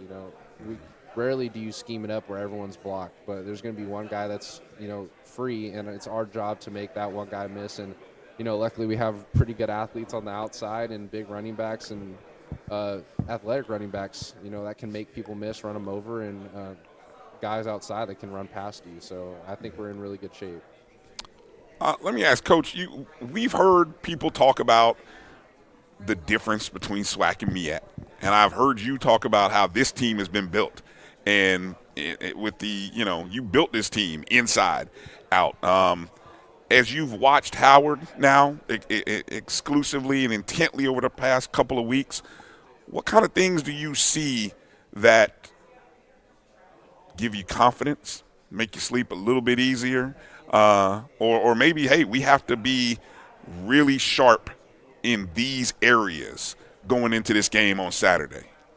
Well, nothing makes you sleep easy, because at the end of the day, you still got to go out there and execute. But no, I think Howard's a very sound football team. Mm-hmm. They don't beat themselves. No, they found themselves in most games they played. I think they had one game against Harvard where the game got out of reach. But every other game, either they won the game or they lost close. Mm-hmm. And so they don't make a lot of mistakes. They're one of the least penalized teams in the country. Mm-hmm. And so that shows that they have a level of discipline that keeps them in a good position. And so for us, like Jeremy said, they're going to force you to execute. I think that's a great challenge for our guys. I think speed-wise, talent for talent, we're probably the faster, more athletic team. Even in the trenches, I venture to say that we're probably deeper on the offensive and defensive lines than they are. But the thing that you look at and see them on film is that they do execute at a high level. Their third down conversion percentage is 47%, which is one of the best in the country. They're leading the nation in pass defense. Even though they load the box to stop the run, they're leading the nation in pass defense. So all those things can pose some challenges for us. And like Jeremy said, we got to be able to throw and catch. We have to be able to be dynamic in the open field and make guys miss. And we got to hold on to the football. So for us, if we can do those things that we prided ourselves on doing all season, I think we'll have the type of offensive production that's needed to win a game of this magnitude. Mm-hmm. Go ahead, Marcus. One of the questions I wanted to ask you guys, and Coach, I may have asked you this previously when you've come on the ONG Strike Zone. In terms of looking at the run-pass ratio in past years, maybe going back to 2021 up to now, 2021 was more or less even, and it just happened to turn out that way. Last year was skewed, I want to say maybe plus 70 on the passing side, and this year seems to close that gap a little bit more. I haven't looked at the final stats. And it seems like that is continuing to bode well. We've also noticed the improvement in the running game, which was a stated goal at the beginning of the season. How well do you think that transformation in terms of the run-pass ratio will benefit and lead to success on tomorrow? Well, I mean, for us, it always starts with running the football. Even though I'm sitting beside the Conference Player of the Year, who's a quarterback, his job becomes a lot easier when we can effectively run the football. One, it forces the defense to make a decision. Are they going to commit themselves to stopping the run, which means getting safeties involved, getting those apex defenders closer to the box, and removing the space that they can cover in the passing game. If we're able to run the ball and we force them to do that, now Jeremy can do what he does best, which is sit back and pick a defense apart. And so our ability to run the football has been something that we really committed ourselves to this offseason. That's why we went out and got Jacquez Yant from Nebraska. That's why we went and got Kevin Dean from Florida Atlantic, Cardell Thomas from LSU, Ashton Grable from Jacksonville, 2 guys on the offensive line. We really wanted to boost up our offensive line to be able to run the ball better. And once we ran the ball better, it really opened things up in the passing game for us. So the run-pass ratio is probably closer to 21. Last year was very skewed because we didn't run the ball very well at all. But this year we have been able to run the ball. Our yards per average are a lot higher, which ironically and coincidentally, our yards per pass are a lot higher because now it's creating those explosive plays because of play-action pass and things of that nature because we can run the ball effectively. So that's something we're always going to commit ourselves to doing is running the ball, and if we can do that, we know we can throw it. With this guy pulling the trigger, we can throw it against anyone. But if we can run it as well, it really, really makes us almost impossible team to defend. Thank you. Jeremy, coming up here, this is, as you mentioned, last collegiate game. How has this man, this coach to your left, how has he made you a better quarterback over the past couple seasons since you arrived in Tallahassee? Yeah, no, I mean he's helped me grow in so many different ways. Not only as a leader on the field, but as a quarterback as well. And that's one of the reasons I chose to come to Florida A&M in the first place was the ability to get to learn from him.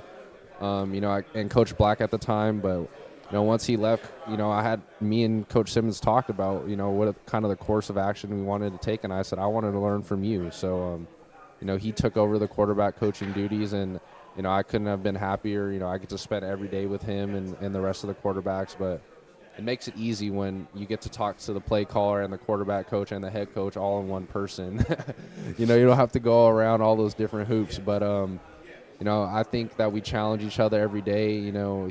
He expects a lot from me, and I expect a lot from him. I'm always asking a lot of questions, and hey, why don't we do this? Why don't we do that? And I think it makes us both better. And ultimately, he knows what I expect out of myself. I know the expectation he has for me, and we try to hold each other to that every single day.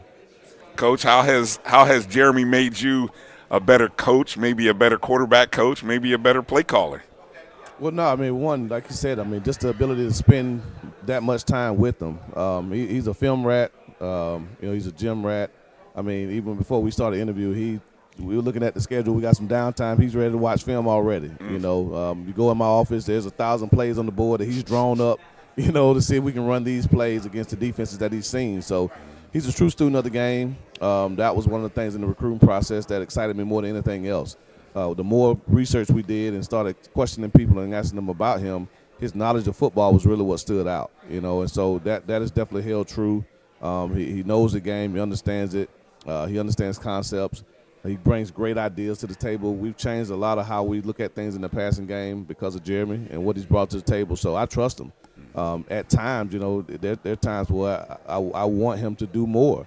Because I've taken the reins off of him, and I tell him every week, just drive the car, it's his car, and if he wants to tint the windows, hey, go tint the windows. And I've never given that liberty to a quarterback. Throughout my coaching career, I've never given a quarterback as much freedom as I give Jeremy. He runs meetings. He does a lot of individual work with the quarterbacks when I'm out watching special teams. he takes the guys through drills. He and our offensive graduate assistant, who's a quarterback here at FAMU as well. So just to have a guy that's as mature as he is, that approaches the game the way that he does, it's allowed me to kind of let my guard down. Obviously as a coach, as a head coach, play caller, and quarterback coach, like Moussa said, a lot of our success is contingent on what that position does. Mm-hmm. So a lot of coaches really put the reins on those guys and say, okay, look to me for everything. I give him the ability to check protections. I give him the ability to check routes even. To check runs, to passes, and vice versa. So just to have a guy that I can trust, to let my guard down a little bit, and I can coach him hard. People often look at our interactions. It's a love relationship that we have. Mm-hmm. And he, like you said, the expectations are extremely high. He knows I expect to win. I know that he expects to win. Mm-hmm. We pushed each other to be I'm the coach of the year because of Jeremy. Not saying he's the player of the year because of me, but our relationship has a lot to do with both of our success. Yeah. And it's just made me a coach that, for like I said, for the first time in my career, I can kind of hand the keys over to the quarterback and say, hey, run the show. Now, I don't know if I'll do that when he leaves. You got to earn that. You're right. Come in with it. He's truly earned that right. But now I won't be so apprehensive if somebody else shows it in the future because we've had Jeremy, and the success he's had is again, I'd put him up against any quarterback that's played at this university. Yeah, definitely one of the legends going down. Definitely. You want to add any last ones, or you want to get in there, or just one quick, I guess more of a statement. But we're fortunate enough to have Steve Weiss from the NFL Network and D. Orlando Ledbetter, who's the Atlanta Falcons beat reporter, on the show the other day, and we had them on as Howard alums, but we also spoke about HBCU alums going into the NFL and the work that they're doing behind the scenes, and they had very high praise for both of you. So I just wanted to, if you hadn't caught the show, because I know you're preparing for this, just wanted to make you aware of that you're being seen and being recognized and appreciated by those who see you on the next level. And Jeremy, on behalf of Rattler Nation, we appreciate you, man. I just want to say thank you for the way you represented over these 2 seasons. Personally, from day one, when I saw you spin it, I was telling people on the sideline, it's like, yo, that's the dude. I don't know when Coach Simmons will name it, but that's the guy. And so thank you. And I know, by 3:45, 4 o'clock, the streets are going to be orange and green, and it's going to be great. So congratulations, and have fun tomorrow. Coach, thank you, man. It's been a great journey. We look forward to finishing it off tomorrow. You guys get some sleep and sleep well, man. Don't know if we'll get much of that, but also, of course, got to give a huge shout out to our fellow friend. You talk about the running game. It reminds me every time my good friend Kofi. Oh, man. We had to run that ball with Kofi Hemingway, man. So every time we hand it off and we get those big long runs, I can still hear Kofi, saying that's what happens when you run the ball. And so, yeah, man, we definitely want to do that. And I know he's looking down on us, and I just, again, I know just like you guys, wish he was here to see this moment. But we know he's here with us in spirit. Hey, you got an angel on the field. You got a 12th man with you, Coach. So he'll be there with you guys. So enjoy the experience. Congratulations.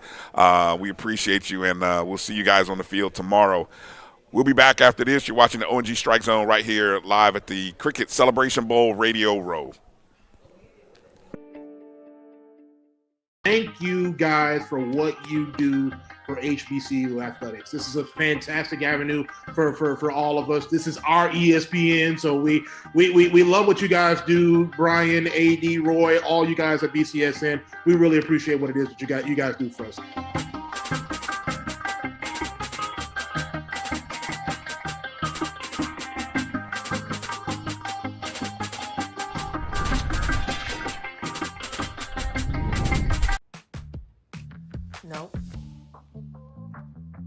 Nope. Come on, him?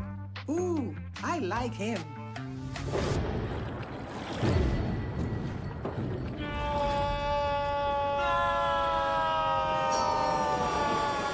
Quick, the quicker picker-upper. Bounty picks up messes quicker, and each sheet is 2 times more absorbent, so you can use less. He's an 8. He's a 9. Bounty, the quicker picker-upper.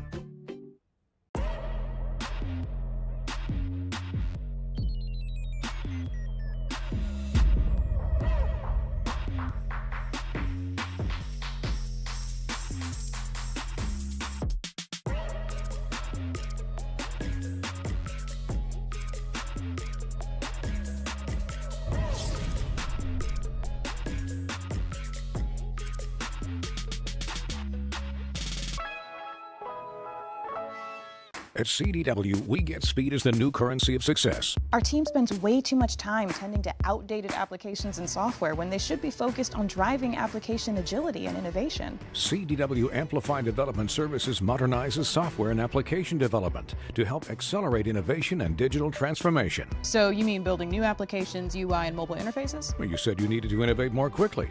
Oh, so he's a listener. To do more at scale, trust CDW Amplified Development Services. The Invade Group is a Florida-based marketing and training consulting firm. We help businesses communicate to their target audience and engage them in conversation. We also help to expand their audiences, which will ultimately result in growth for those organizations. In addition to being a certified constant contact specialist, my colleagues and I are also certified in John Maxwell Leadership Principles. We use these proven principles to conduct workshops, training, and private coaching sessions for individuals and companies looking to take things to the next level. Contact us to schedule a free consultation. Issues today, don't delay, call Cuvée.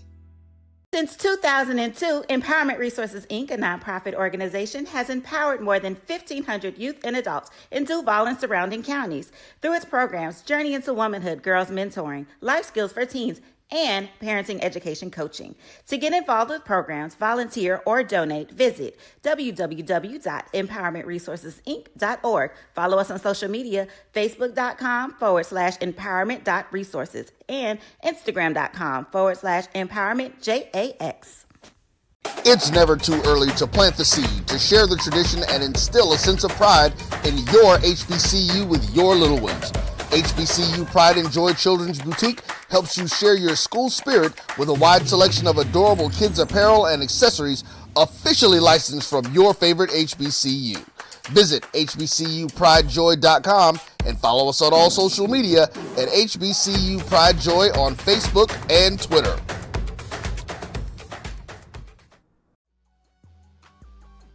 This is the Dean of the College of HBCU Sports, Kenyatta Cavill of Dr. Cavill's Inside the HBCU Sports Lab with Mike Washington and Charles Bishop.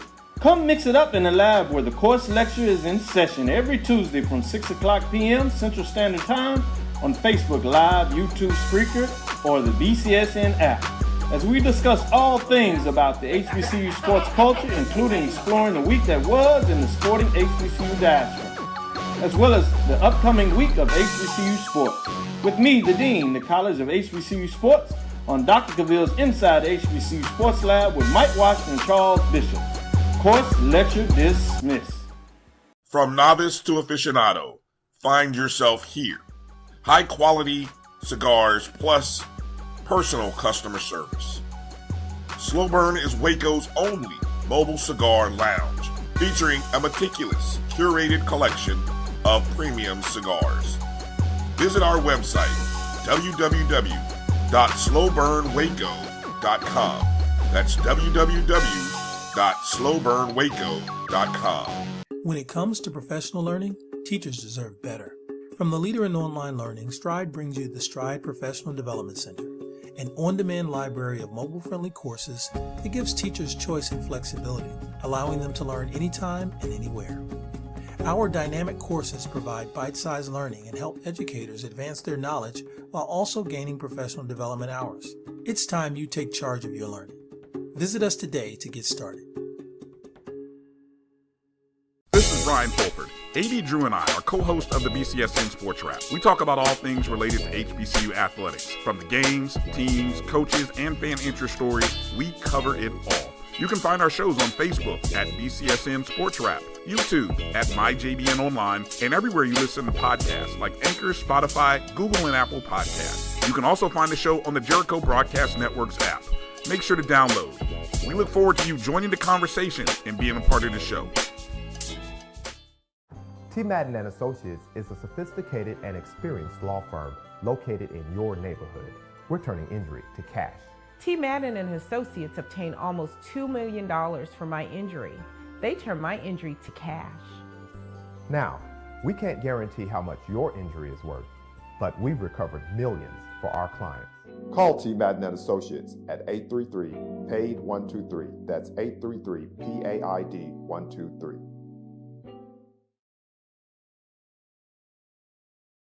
For 200 years, Montgomery, Alabama has been making history by people who had the courage to stand up for change. Today, this riverfront city has been reborn, embracing the past and looking forward to the future. From the National Memorial for Peace and Justice to the stage of the Alabama Shakespeare Festival, this is where history was and is made. We are proud to call Montgomery home, and together, we can be the change. If you think all pads are exactly the same, think again. This is Always Ultra Thins reinvented with the Always...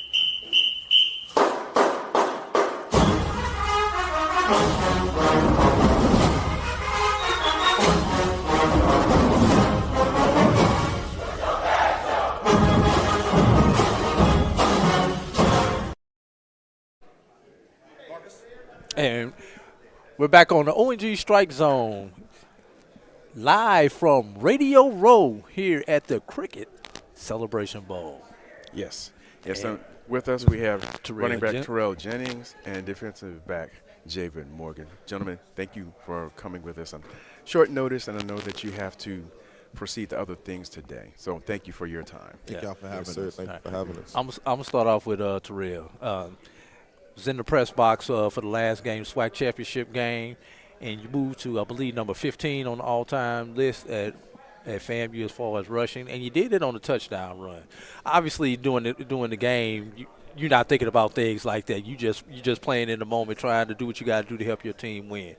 But having a couple seconds to reflect back on that, what does that mean for you to be ranked in the top 20 Florida A&M, who has so much football history as far as the top running backs?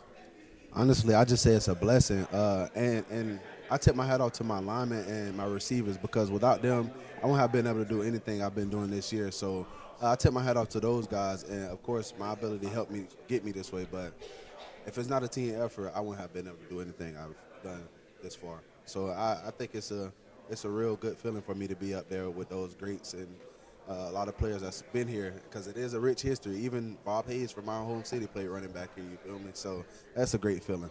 Yeah. Last question for you before I turn it over to Marcus. Last couple of games, you have pretty much been the MVP, 2 games in a row. Obviously, SWAC championship game, and going back to the Florida Classic. So, can we get 3 in a row out of you, my brother? Shoot, if it's God playing, that's what it is. And my line, they gonna pay the way. So if it's God's playing, hey, it should happen. All right. And Javid, this question is for you. What were your emotions in capturing a SWAC football championship in your hometown? Just excitement, like glad that we did it. Those were all my emotions. Okay. Yes, sir. And just even, the dark clouds came figuratively and literally. You're still able to pull it through. Yes, sir. So it's good. And a lot of your 2 classmates, I believe, are also from Tallahassee area, and some of the folks that came back, just being able to capture that at Ken Raleigh Field at Bragg Memorial Stadium, just bringing that feeling to the people. And we expect same thing in Tallahassee North here tomorrow in the Mercedes-Benz Stadium. Sir. Yes, sir. So looking forward to explosive and a wonderful victory tomorrow. We once again want to be respectful of your time, and we thank you, gentlemen, for sharing with us, and know that Rattler Nation is behind you 110%. Yes, sir. Thank you for having us. Thank you. Any shout-outs y'all want to get before y'all get out of here? Shout out to the team, man. Well, shout out to the guys. You feel me? Shout out to the guys and our coaches. We wouldn't have been able to do anything without each other. So shout out to our guys. Team effort. Yes, sir. Yeah. All right. And with that, we'll be right back on the ONG Strike Zone. Marcus Green, AD Drew, and the future champions, the future Celebration Bowl champions. We'll be right back.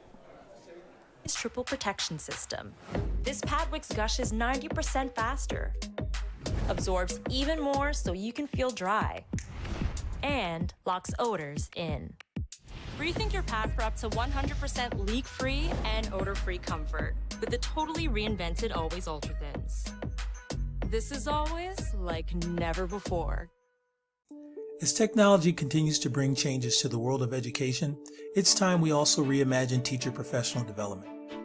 Gone are the days of one-size-fits-all learning that can only be accessed at a specific time and place. The Stride PD Center is an on-demand library of mobile-friendly courses that allow educators to learn anytime and anywhere. Our dynamic courses provide bite-sized learning and help educators advance their knowledge while also gaining professional development hours. The best professional development plans are those that include a level of flexibility and choice for educators. Whether you're a teacher, school, or district, visit us today to take charge of your learning. Thank you guys for what you do for HBCU athletics. This is a fantastic avenue for all of us. This is our ESPN, so we love what you guys do. Brian, AD, Roy, all you guys at BCSN. We really appreciate what it is that you guys do for us.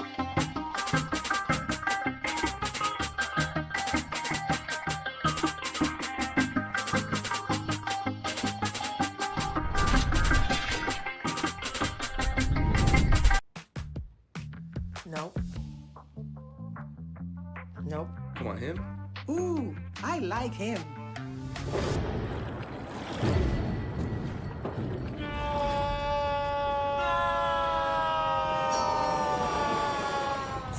quicker picker-upper. Bounty picks up messes quicker, and each sheet is 2 times more absorbent, so you can use less. He's an 8. He's a 9. Bounty, the quicker picker-upper.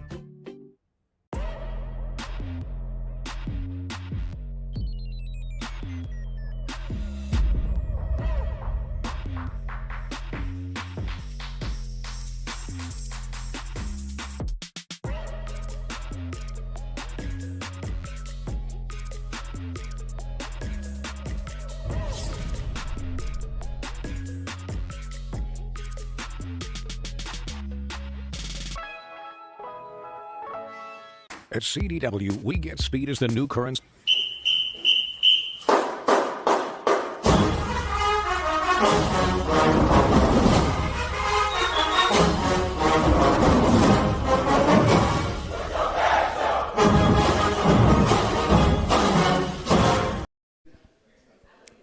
Welcome back to the ONG Strike Zone takeover of the BCSN Game Time Show live from the Omni Hotel, Radio Row.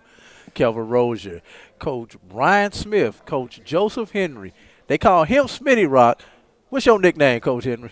Coach Hen. Coach Hen. Smitty Rock and Hen, man. And you know something?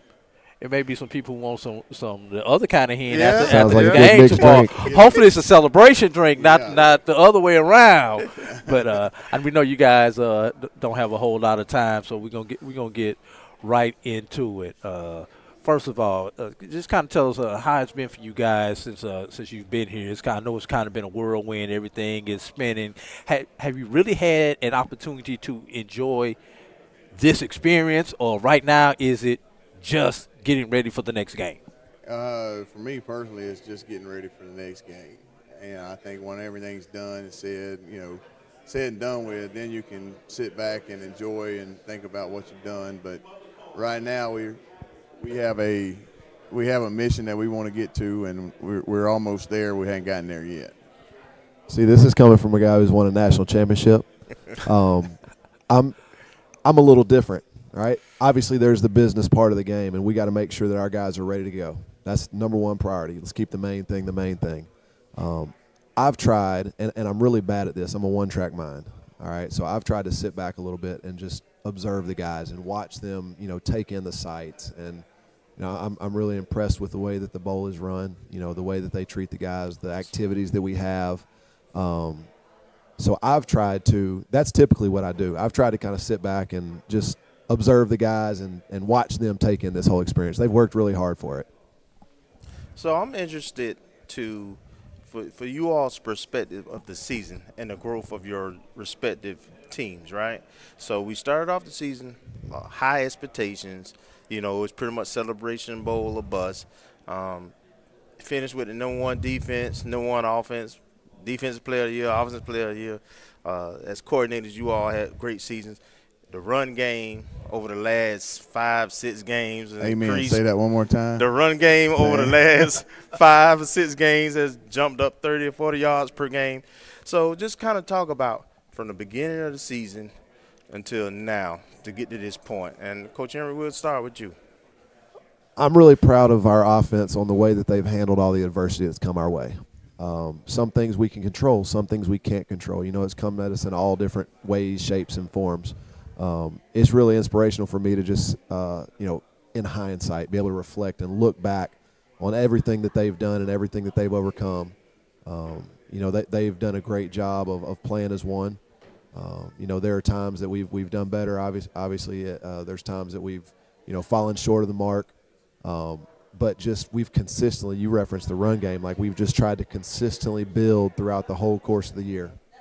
I think the team that you see show up tomorrow on offense is going to be a team that has grown and learned from previous mistakes. We try to be really intentional about teaching these guys, hey, that's not what it's supposed to look like. This is how it's supposed to go. So we have accumulated a lot of mistakes over the course of this season, and we've fixed a lot of those. So really proud of the way that these guys have persevered, proud of the way that they've worked through adversity. I'm excited to see what they put on the field tomorrow. Okay. What about you, Coach Smith? And to back him up on that, the better they are, the better we are. And nobody's a bigger fan of our offense than our defense. Yeah. And I think that's what makes this team special. They do feed off each other. Yeah. Now, you might not always think that Tuesday mornings and Wednesday mornings when we go against each other, but we're all firm believers in iron sharpens iron, you know, and the fact that you've got Cardell Thomas going against General Hunt every day, that can only help them get better, right? So I think that's the way they compete against each other but stay on the same team has been huge for our team.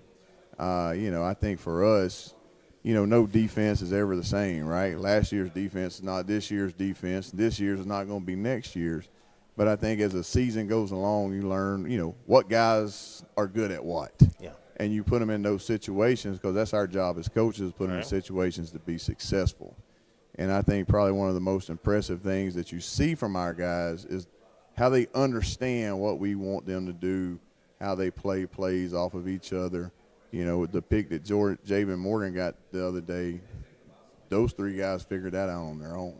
I mean, not that they weren't coached, right? They were coached to do it. Film but and they everything were like, else. hey, you do this, I'm doing that, and boom, next thing you know, you got a pick. Yeah. Well, they were able to do that because they do know, like Coach Colsey and Coach Morgan, they've coached those guys up to, hey, we can do this, that, or the other, and bam, next thing you know, you got a pick out of it. And I think for me, just seeing how they understand exactly what it is that you want them to do, that's when you get really good at defense and offense and all the above. All right. Obviously, you guys are the two different coordinators. Now, I guess I don't know if this is a good, bad thing of playing in a game this late in the season, but I guess are you behind on the recruiting trail? Because obviously, while the ones who did not have the opportunity to play in this game are out there trying to get the next class of players, be it out of the portal or from high school or from junior college. You guys have been preparing not only for the SWAC championship game, but now the Celebration Bowl. So how does that put you behind schedule as far as what you need to, because we don't want this to be a one-off. We want to make sure that this is something that's sustainable where FAMU is playing in Atlanta the third weekend in December every year. Well, I think it helps with recruiting, right? Like what kid would not want to be playing on ABC come Saturday? Now it's recruiting something that never stops, you know. Coach Henry's got a spreadsheet with about 7,000 names of offensive linemen. When I go in there, he's going through them, right?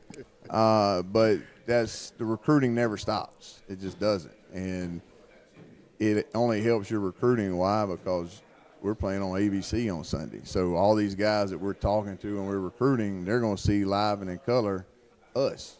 They're going to see our fan base. Like our fan base is phenomenal. And those are only going to help us in recruiting.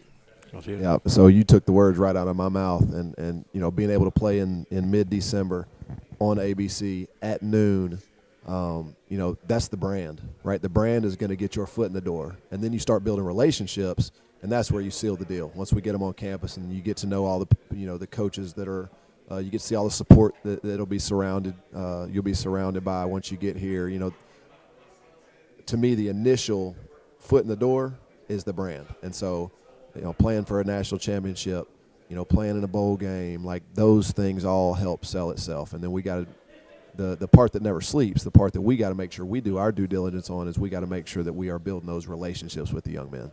And a lot of times what people don't, recruiting is not always getting what you can get, but it's getting the right guy. And I think if you watch our teams play, like you see guys that just love playing football. Yeah. And they love playing together. And that's the kind of guys that we want. We want guys that love to play football. Like when you watch Isaiah Major play, is there any doubt in your mind that he loves playing football? Absolutely not. And that's the kind of guys because you get those guys, this thing becomes fun then, you know, and that's the guys we're looking for. And those guys reflect a lot of what you are as leaders and coordinators, right? As we've talked to those guys over the years and even today, I mean, a lot of things that you all are emphasizing, that's how they talk. They talk about the love of the game, and and working together, and they don't talk about themselves, right? They talk about the whole family and so forth. So, and if you don't love football, you're going to have a hard time with team run at 6:30 in the morning. Amen to that. Amen to that. You're going to have a hard time with whatever sport you play at this level if you don't love it. And I when I was coaching high school, I used to tell them, Daddy, look, you may like it, but when you get to that next level and you got lifting at 6 o'clock in the morning, you got practice at 6 o'clock in the morning, you're going to find out whether you love it or not. Yeah, so. and I think there's a lot to – there's some guys that love football, then there's some guys that love what football can give them, right? And the guys that love football, man, I love those guys. Those are the guys I'll coach every day of the week. Yeah. Go ahead, Kevin. Well, I just want to give you an opportunity this year. Talk about a couple of plays or a game or something in which you saw growth that you really enjoyed that just sticks out for you. It could be your unit or another unit, but on the team, we've had a lot of success this year, and I just want to know if, moments that maybe stood out for you all. I'll go first. I think a wake-up moment for us, we had talked about how talented of a team we are. We had talked about, we've got some talented players. We got good players, and that's a testament to the recruiting and never sleeps, right? We got to make sure we got the right guys that fit what we ask them to do. It's a testament to all that. I think the wake-up moment for us on offense was we played South Florida to a 14-point loss, and these guys played their tails off, and we had 5 turnovers. Yeah. Imagine, guys, what would happen. We were going in on a 2-minute drive at the end of the first half that would have tied it up. We opened the second half with a turnover. Like, if we just possess those balls and punt it away, or if we convert that ball on the 4-yard line to a touchdown, like, it's a completely different ball game. And that's a good USF team, a lot better than the team that was last year. Like, they're bowl eligible. Yeah. So for us to go, toe to toe, it wasn't an issue of effort. Yeah. It wasn't an issue of scheme. It's just we were careless with the football. So to me, that was a big growth opportunity for our guys because it put it on display right in front of their faces. It was a televised game that this is what happens when you don't do this, or this is what happens as a result of carelessness. So, that was from that point, it kind of scared us straight, so to speak. Everybody was like, all right, guess they were telling the truth. We got to start doing this. And you could see our unit pivot. Yeah. You could see them start to shift, and you could see that trajectory start to happen from that point. So maybe not a rainbow and butterflies happy answer, but to me that was a big transformation for our offense. Okay, all right. I'm going to have 2. The first one was, and I'm not sure what game it was, but the offense, I think we played 9 plays in the third quarter. I love those. I can sit tell them what plays to call, right? Hand it off again. But no, seriously, probably my favorite moment was when we were playing Alabama State. We'd given up 1 touchdown, and then another one, the ball bounced off a couple of people's hands, and they catch it and score. And, game's on the line. We're battling back and forth. We just had a goal line stand, right, or down in the red zone. And they missed a field goal, and they come back, and then they throw the pick 6 to Isaiah Major. And, he saw my highlight film. That's how he knew how to get that thing in there. But just that was, to me, like, our guys never flinched in any of that. It was, they'll tell me all the time, Coach, relax, we got you, And for them to have that much confidence in themselves and talk things out, that's pretty – to me, that's what coaching is. It's giving guys the tools. All right, y'all are the ones playing. It's not us. Now, we've got you in position to make plays, and they just know it. They've been playing together, and they study, and they know what to do. That was one of my favorite ones, too, and that stiff arm that he did, man, was awesome. That was. Kind of our version of that offensively would be the Southern game. We were down, and we had to have a come-from-behind drive at the end of the game. There was a media timeout. Red Hat comes on the field. We huddled up as an offense. Coaches are on the headset, and we're talking about, hey, this is what we need to do. Wasn't a 2-minute drive, but we needed to have some urgency. I started to step in the middle of the huddle and kind of give them like a, hey, let's go. They didn't need it. You could look them in the eyes, and there was this sense of calm in the storm, just this kind of quiet confidence, so to speak. Nobody was, beating their chest. Nobody. So I was like, you know what? they've got this. And sure enough, we marched down the field. We converted with a touchdown. These guys sealed the deal. And so that was another opportunity for us where, as coaches, we ask a lot of them. We try to teach them, hey, in this situation, this is what you do. And so it was awesome just to see the whole unit huddled up there. It was almost a foregone conclusion. It's on us. Yeah. We got you, Coach. So that was another cool, I guess, kind of pivotal moment for us this season. Absolutely. Yeah. See, I'm not going to ask you anything about tomorrow's game for you to predict anything or forecast anything, because I don't want to give no information to Howard that they can go back and either make bulletin board material or, oh, he said this, we need to key in on this play or this, or he's going to key in on this. So I'm not even going to ask you about the game. But I'm still Kelvin's question that we was talking about before we came on the air. Let's talk about the schedule. This is the earliest kick that FAMU has had this year, and probably in 2 years if I want to go back and think about last year's schedule. So obviously we know there's a pregame routine you go through. So how do you adjust for not only for in the morning but tonight? Does that affect tonight also with your normal Friday night routine? One thing I would say about our guys, like, we face adversity all the time. And they tend to bounce. Kids are a lot more resilient than us adults. I think when they pull up into the Mercedes-Benz, I don't think you're gonna have to worry about them being ready. I think they'll be ready to play. I think we're gonna have more of an issue of keeping them relaxed than building them up, right? Yeah. So I don't see that being a big deal for us. Personally, I'm a fan of the early kickoffs. When you kick off at 7 o'clock, you can't keep them occupied all day. So there's a bunch of sitting around and waiting, and you just kind of start to get antsy. So I'm a fan of kicking off at noon. It's a primetime television slot. You're going to have, the eyes of America on you. They've worked so hard to be in this position. Yeah. What better opportunity for them? So we'll wake up, we'll go pregame meal, a couple quick walkthroughs, get dressed, let's roll. And then, of course, for us as media and fans, that means we can party all night long, starting at about 4 o'clock. Well, listen, the season's over at that point, so we'll be with you. Oh, yeah. I guarantee you. Long nap. I guarantee you when you guys win it tomorrow, you won't have to buy any food, any drinks, anything for the next whatever, both in Tallahassee North and original Tallahassee. I'm going to hold you to that. Yeah, that's right. I got you, Coach. I got my part. That's Coach. Hey. Here's on me. You're going to get a whole bunch of those tomorrow, man. No, and I will say one thing great about here is our fan base. Yeah. They're awesome. When we first got here, the change from where we were to where we are, we would not be here without that support, right? From nutrition to everything else. They've been with us every step of the way. Yeah. Definitely. We appreciate that.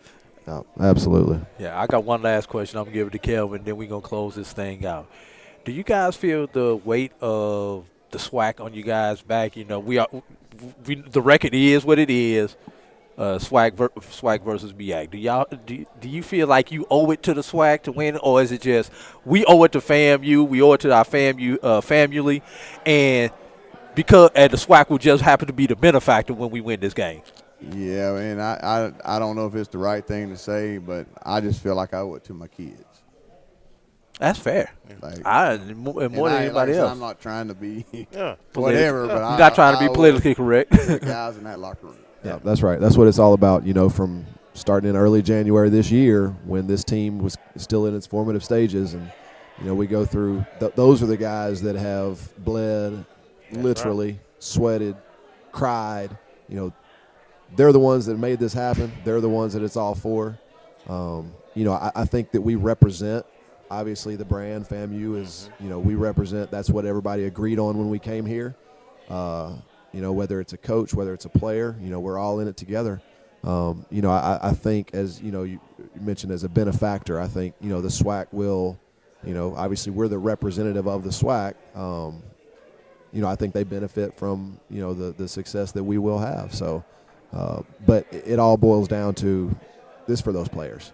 Last question, Kelvin. No question. Just I want to thank you guys for coming to FAMU, for what you've contributed, the way your kids represent the program, how you all put a quality product on the field that we could be proud of, that's successful, that's winning, and winning in all the right ways. Your answer you just gave, it was a great answer. It was the right answer. It's about the kids, right? That's right. That's You right. know, That's why they we do won't what put we in the do. work. So you are awesome guys, and I just want to say thank you. And we thank you guys. Like, I love coming on this show. I do too. I tell y'all every time. Whenever you want to have me back, I'm here. And Even though y'all hadn't invited me for that campfire and lemonade sitting around the campfire. It's coming. Yeah, I'm holding to it. And I better not. It's coming. We win this game, I better not have to pay either. They just we got you. For the We got month of you. December, right? We got you. We got a couple more weeks. But no, any last comment, fellas? Any last comment, Coach Henry? Go Rattlers. I just thank all you guys. I thank the FAMU Nation, the way y'all support us, and you know the players, and then the coaches that are right there in the trenches trying to keep my butt out of trouble. Right, I can get in a lot of trouble real quick sometimes if it weren't for Coach Colsey, Coach Patterson, Coach Demo, all those guys. I promise you, I'd be in trouble a whole lot more than I'm not. So I just want to thank all those guys. And of course, my wife. Absolutely. Wife. There you go. And we're representatives of our sides of the football. You know, the amount of work, the amount of effort, the amount of sweat equity that our staffs, that our players, our support staff, our families have sacrificed and put into that is, again, you find yourself in this position. You kind of, you look back and you reflect, and it's humbling to see everything pulled together, the resources, the support, the players, the family, their families. It takes a village. It truly does. And anything that is done at a high level, anything great, is going to take. There's going to be difficulties. There's going to be turmoil. There's going to be stresses. And that's all encompassing. That's what we signed up for. But the way that Rattler Nation rallies around these players, the way that they support them, the way they love on them, the way they hold them in high regard, the way they brag about them. Right. It is, we write some checks for y'all. It's humbling. A lot of them we got to cash. That's right. But y'all cashing them now. Cash you out. keep writing them. Cash out. Just grateful to be in this position. All right. Well, Rattlers get ready to strike again, beginning at 12 noon on your local ABC station. So thank you guys, Coach. once again. Thank you. Kelvin Glad to be Rozier, here. Coach Smith, Coach Henry, and we'll be right back here on the BCSN Game Time, the ONG StrikeZone Takeover. Of success. Our team spends way too much time tending to outdated applications and software when they should be focused on driving application agility and innovation. CDW Amplified Development Services modernizes software and application development to help accelerate innovation and digital transformation. So you mean building new applications, UI, and mobile interfaces? Well, you said you needed to innovate more quickly. Oh, so he's a listener. To do more at scale, trust CDW Amplified Development Services. The Cuvée Group is a Florida-based marketing and training consulting firm. We help businesses communicate to their target audience and engage them in conversation. We also help to expand their audiences, which will ultimately result in growth for those organizations. In addition to being a certified constant contact specialist, my colleagues and I are also certified in John Maxwell Leadership Principles. We use these proven principles to conduct workshops, training, and private coaching sessions for individuals and companies looking to take things to the next level. Contact us to schedule a free consultation. Issues today, don't delay, call Cuvée. Since 2002, Empowerment Resources, Inc., a nonprofit organization, has empowered more than 1,500 youth and adults in Duval and surrounding counties through its programs Journey into Womanhood, Girls Mentoring, Life Skills for Teens, and Parenting Education Coaching. To get involved with programs, volunteer, or donate, visit www.empowermentresourcesinc.org. Follow us on social media, facebook.com/empowerment.resources and instagram.com/empowermentJAX. It's never too early to plant the seed, to share the tradition, and instill a sense of pride in your HBCU with you.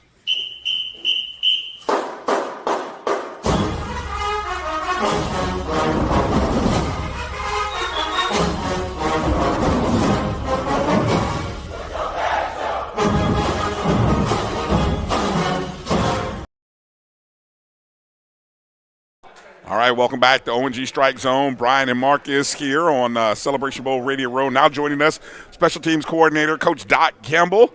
Coach, how are we doing tonight or today? I'm good. We're good. It's been a long one. It's been a long few days, but feels good that the game's getting closer and we're ready to go tomorrow. What has this experience been like? From your perspective of having to go against FAMU to now you're joining and you join this program and you're seeing it from the other side. What are some things that you have seen and picked up on and was like, okay, now I see how they did that, or just in general, what has this year been like for you? Well, let me go back if we don't mind. Okay, please. After the COVID, when Celebration Bowl was back, Jackson State played South Carolina State. Yeah. And Willie and I, well, Coach Simmons and I call him Willie, because we assistant coaches together. We sat up top in one of the booths. Okay. Met him upstairs, and we stopped watching the game as fans and started watching it as coaches. Okay. And then I had my wife with me at the time, and I reached over to her. I said, we're going to be at this game. I did not know, and I was in the other side of the conference. He was on one side. I don't know how it was going to happen, but so we're here. We're here today. Okay. Speaking into existence, right. I just told him that earlier this week about it. But what I have gotten, we got a great group of guys. We have a hard-working team. I didn't know. Sometimes you think you got a team full of great athletes that they don't work as hard as they really do. So that's been eye-opening to me. They want to get coached, and they want to get coached hard. They play hard, but it comes with our leadership. Isaiah Major, and we had Terrell in here, and Jeremy as well. Those guys have made it a joy to be here. So I like to tell little stories here and there, but at my last spot, I didn't finish out the year, so I didn't get the chance to see last year's FAMU team in person. And then I was like, well, we would have had a chance to beat them. He said, nah, Doc, they were a little different. Those guys they looked different. They played different than everybody else we played. So kind of knew that going in. And when I got here, that's the first thing I said. I said, well, this team looks different. It's not a typical SWAC-looking football team, and then our work ethic is second to none.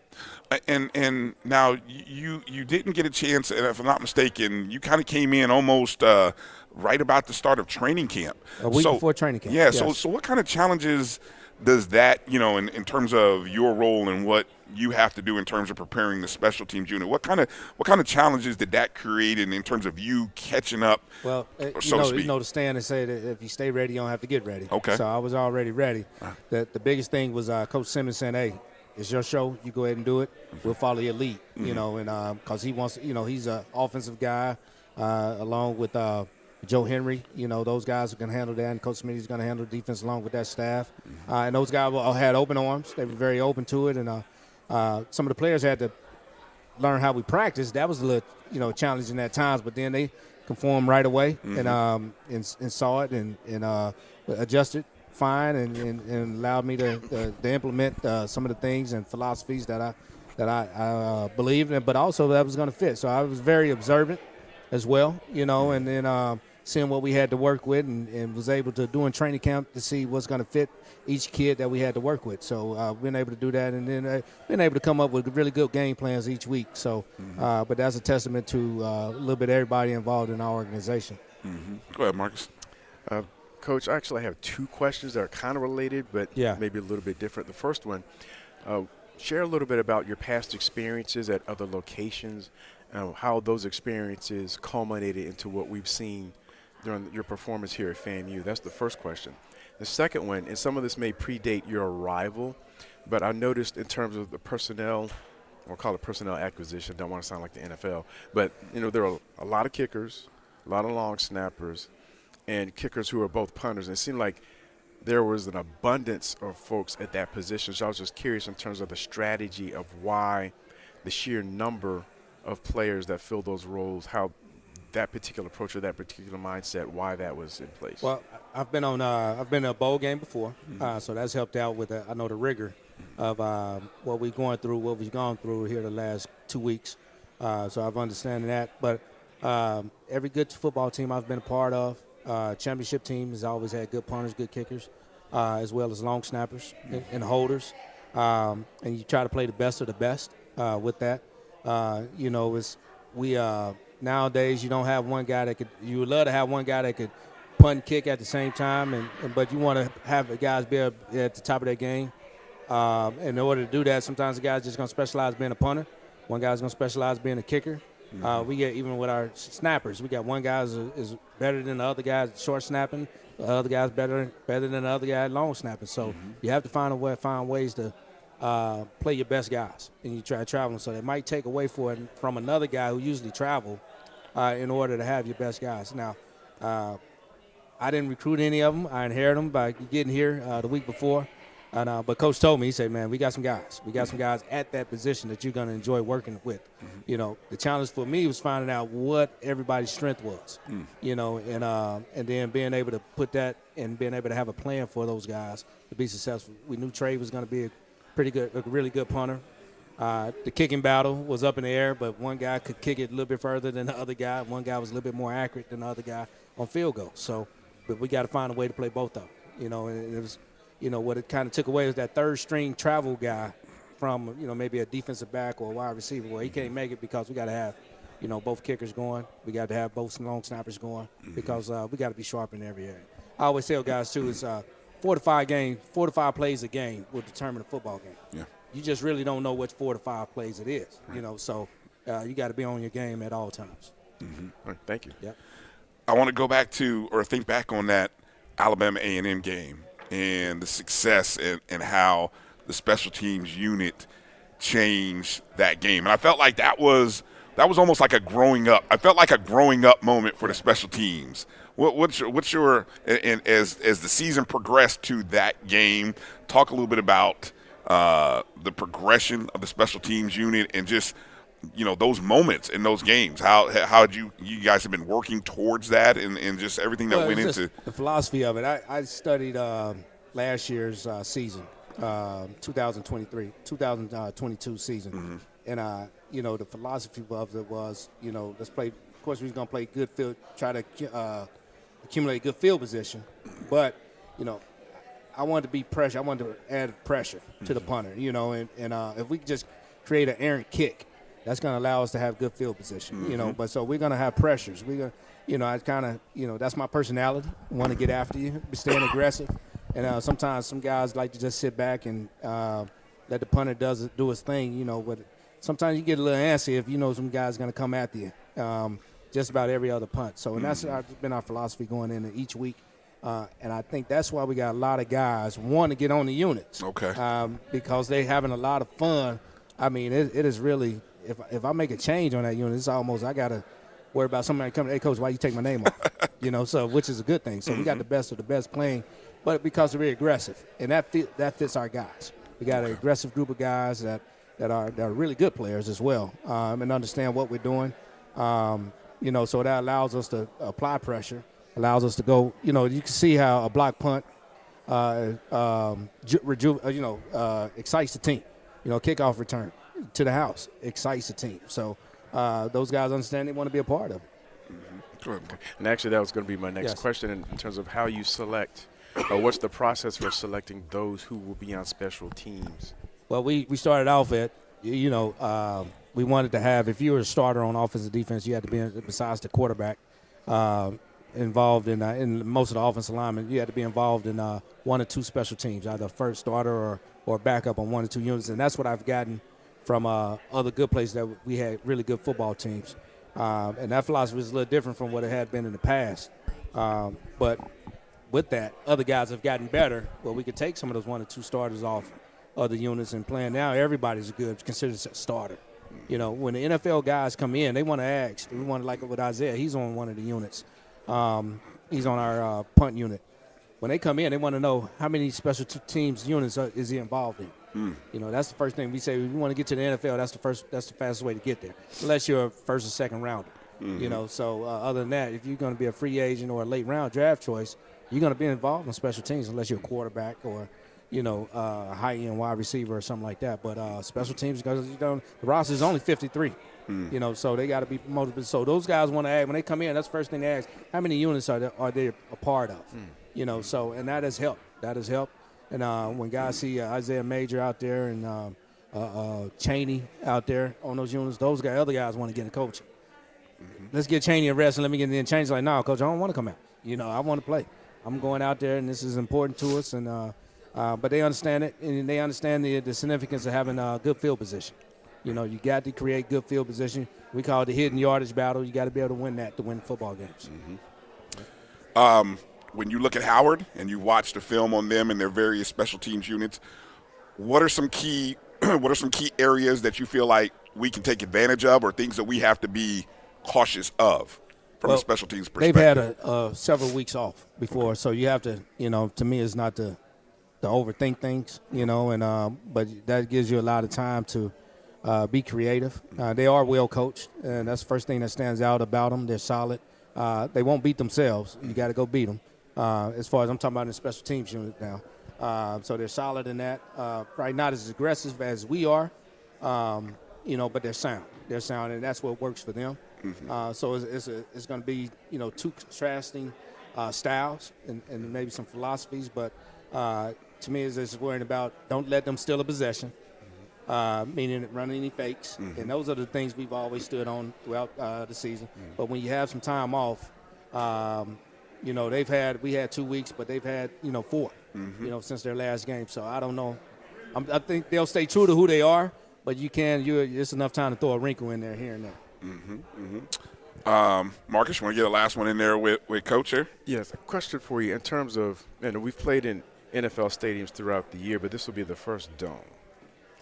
Are there any unique challenges that come with, especially with special teams and punters or a punt returner, as it relates to playing inside of a dome with the different lighting angles and other accessories and roof support structure that is inherent? Well, I would say this jokingly that we got all the selfie pictures out of the way today.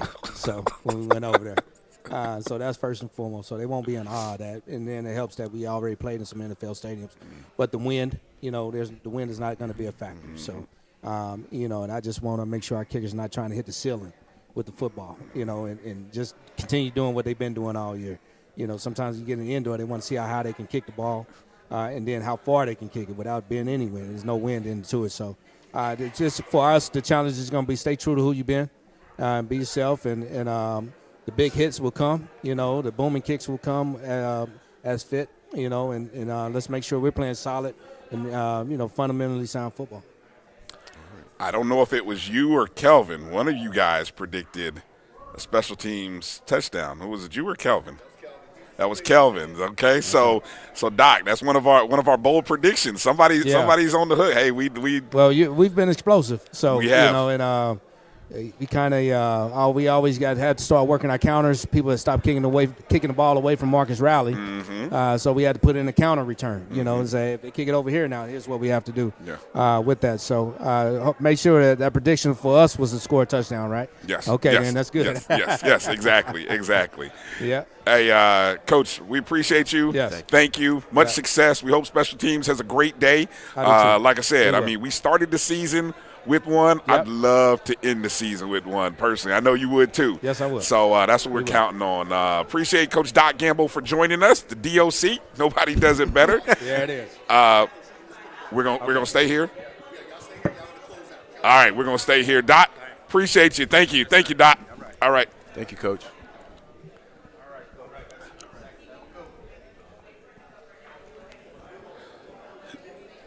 And here comes. Do we need a third headset? I don't know. No, he's going to go off the mic. We're going to interview Kelvin here. How can I help you, gentlemen? We got Josh. Hold on. Go on, bring him. Yeah, that's who we. Oh, see. You're going to make me mad, Josh. Shoes. We're might have to take Josh's shoes now. Yeah, we're going to have to walk back to the hotel barefooted. We're going to sit Josh. Come on, ladies and gentlemen. All of the you can jump in there too, Kelvin. We're gonna jump around here. All of the press and the media stuff that you see comes from the mind and the organization of this man, Mr. Joshua Padilla, SID of the year in the SWAC last year. Might be looking at a repeat this year. What has this? I was asking you earlier about staffing, and you were telling me we kind of keep the same staff as any other game. But what other things are challenging, exciting, new that you've kind of incorporated here as we've gone into not only just the SWAC championship game, but now here we are in this bowl game? I would say the most challenging thing isn't even so much covering the bowl game, but it's kind of covering the bowl game while also working, making sure, because men's basketball, they have two games this weekend, so working with, the Fox teams and the Big 12 network, coordinating stuff with Coach McCollum and his media, doing his interviews with them, pregame stuff. So kind of just working that at the same time, doing the coverage for the football game, that's easy. My team and I, we've been doing it all year long. We've got a pretty good routine down, and we're pretty good at being able to turn things around quickly.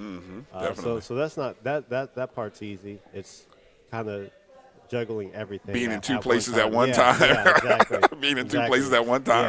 Time management. I was on the phone with Coach McCollum while coordinating everyone's Radio Row interviews. So just to make sure that he was good for his call, Zoom call, and make sure to see if they're still doing shoot around on Sunday, because if not, I need to let the TV crew for the Sunday game, like, hey, Coach, we're not doing shoot around, so we need to set up a Zoom call instead. So that's probably the most challenging thing, but it's definitely something I welcome, because that means we're here and we're playing in the national championship game. So, amen. You guys got anything for Josh here? I guess I have a question about what the future may hold. There's been a lot of progress and innovations over the last year or so. Is 2024 holding any surprises that you can reveal? Any surprises right now? No. Surprises that he can say? Yeah. No. Honestly, the biggest thing that we're just kind of hopeful that as the next year comes, that we're able to get a couple more people on the team, maybe a full-time graphic designer, because that would allow us to put out even more content. That's the other thing is I'm out here in the room, got to make graphics for all this at the same time. So just working on things like that. So being able to have a graphic designer full time can allow us to be able to put out more graphics, and then also as well it'll free me up to do some more other things as well. That might be video or photo related or anything. Just so it would allow us to put out more content. So that's really the biggest thing that I'm kind of hoping for next year. And AD Sykes, she's all on board and she wants to help make sure it happens. So we're going to see kind of what happens. But as far as big things coming up, not right now. Okay. Quick question. I didn't know if you want to put a plug. I know when you first started Rattler Plus, you were looking for vintage videos of FAMU athletics. So I don't know if you want to put a plug into Rattler Nation. Yeah, if you have anything. I forgot the gentleman's name. I think you may have linked me up Leon with him. Ward. He actually brought a lot of videos. The only thing is it's been time. That's the biggest challenge, is finding time to and I have to get a VCR as well. But getting time and there might VCR, be one in the Black Archives. I think I got a VCR I think I got one in a box. I got a VCR DVD in a box. I do. That I was too. supposed to drop off to Josh. As a matter of fact, you just reminded me. Put that on you. So finding the time to do that, because he had a lot of tapes he brought by, and I still have it in my office with the list, the whole games. There might have been like 50 games that was not just football, but men's basketball, women's basketball, and there was some other stuff in there too. I can't remember off the top of my head, but it's just finding the time to turn those into digital to upload. Intern project, that I saw you put that announcement out there looking for interns. Yeah, that's true. Yeah, that's true. Intern project for somebody. Yeah, no, definitely a good intern project. You got anything? Yeah, I was going to ask about the Rattler Plus also, and just the production side of it. I know you small team and you kind of doing a little bit of everything right now, so you can't put maximum effort into it. I was just wondering, is there an opportunity for you all, the university, to maybe partner with a company that can do some production and content and so forth? Have you thought about that? Has that been discussed? I know, budget is always, like as you indicated, a situation, but just kind of talk about it. Yeah, so currently Jeff Walker does all the games for us, and he's awesome. He's great. He helps out a lot with a lot of things, and truthfully, in the ideal perfect world, so previously at Middle Tennessee, they were partnered with their communications department, and they did all the games. Wow. Kind of like how FSU does that as well. Yeah. But to my understanding, I could be wrong, but they said that there isn't really a lot of sports-specific programs that's just sports broadcasting. And so trying to work with them to kind of be able to hopefully maybe create curriculum where they're basically doing all the events. That would be awesome. Creating graphics packages and things of that nature. I actually talked with E.T., Edward Thomas. I know he's over FAMU 20. And we're looking to do signing day in February through them. Have them kind of produce the whole thing and create the graphics, and I'll help get them videos and such that we can air. That was something we did at Middle Tennessee when I was there. They had it air on ESPN Plus. So I would love to be able to do something like that, to have our signing day show on ESPN Plus. So I'm gonna be working with ET on trying to make that happen. Okay. I'm gonna put in an early bid here. If you ever need somebody, a play-by-play team for basketball or baseball, softball, I'm gonna put me and this guy. We gladly help out. Absolutely. We'll come help the Rattlers Sports Network out. I won't even break your budget. Yeah, no. If you ever, I know Melvinville and does a great job, and you got other people, but hey, we're there. Just feel free to call. Hey, the only thing it may cost you is them shoes. And just as a quick side note, that before she got away, or the interview, I did kind of hit AD Sykes up for doing a reveal for the 24 schedules. So that might be another. Yeah, we talked about doing a schedule reveal show. So whenever that gets done, definitely we'd love to be a part of helping release that. We put in an early bid with the AD, so we try to get in early on that one. So I know it's probably not far away from being done. So well, she might be okay with it, considering y'all revealed last year. So she got to see a preview of how that we have experience with it. Yeah, exactly. She got to see an early preview of how that may look. Touche. Well said. Any other info you want to get out to Rattler Nation? Any places that we need to be logged into? Obviously Rattlers Plus, the app. Yeah. Anything else you want to remind people to get connected with? Yeah, I would definitely say one, follow us on social media, FAMU Athletics.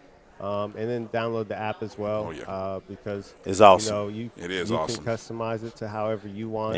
If you're, only a baseball fan and you only want to follow baseball, once as the season comes up, you'll get notifications, updates, and everything. I love it. So I would definitely suggest trying to download the app. It's free. It is, and there's no login for it or anything like that. So you don't have to worry about trying to create a username and password and remember that. So don't need email. You don't need our email or nothing like that. So definitely encourage downloading the app. It is awesome. I've used it many a times to listen to games, to watch games, to stat watch. To remind me. Yes. Oh man, I gotta get to the game. Exactly. It's an all-in-one place. So we love that app. It's next level. So congrats to you and the team for putting that together. So, hey, man, Josh, we appreciate you, man. Congrats, everything. Absolutely. Yeah. You guys continue to have a great day. What's the rest of the day like for you and the team and staff? Well, I know right now a couple of my team they went over, took some uniform photos with one of the players. So we'll edit that, get that out. What's I don't even know the combo. Oh, see, I was. I don't even know. You I don't even know the hey, combo myself. here's my wish. Here's my wish. Are we home or away? We're the home team. Orange helmets, green jerseys, orange pants. That's my. For me.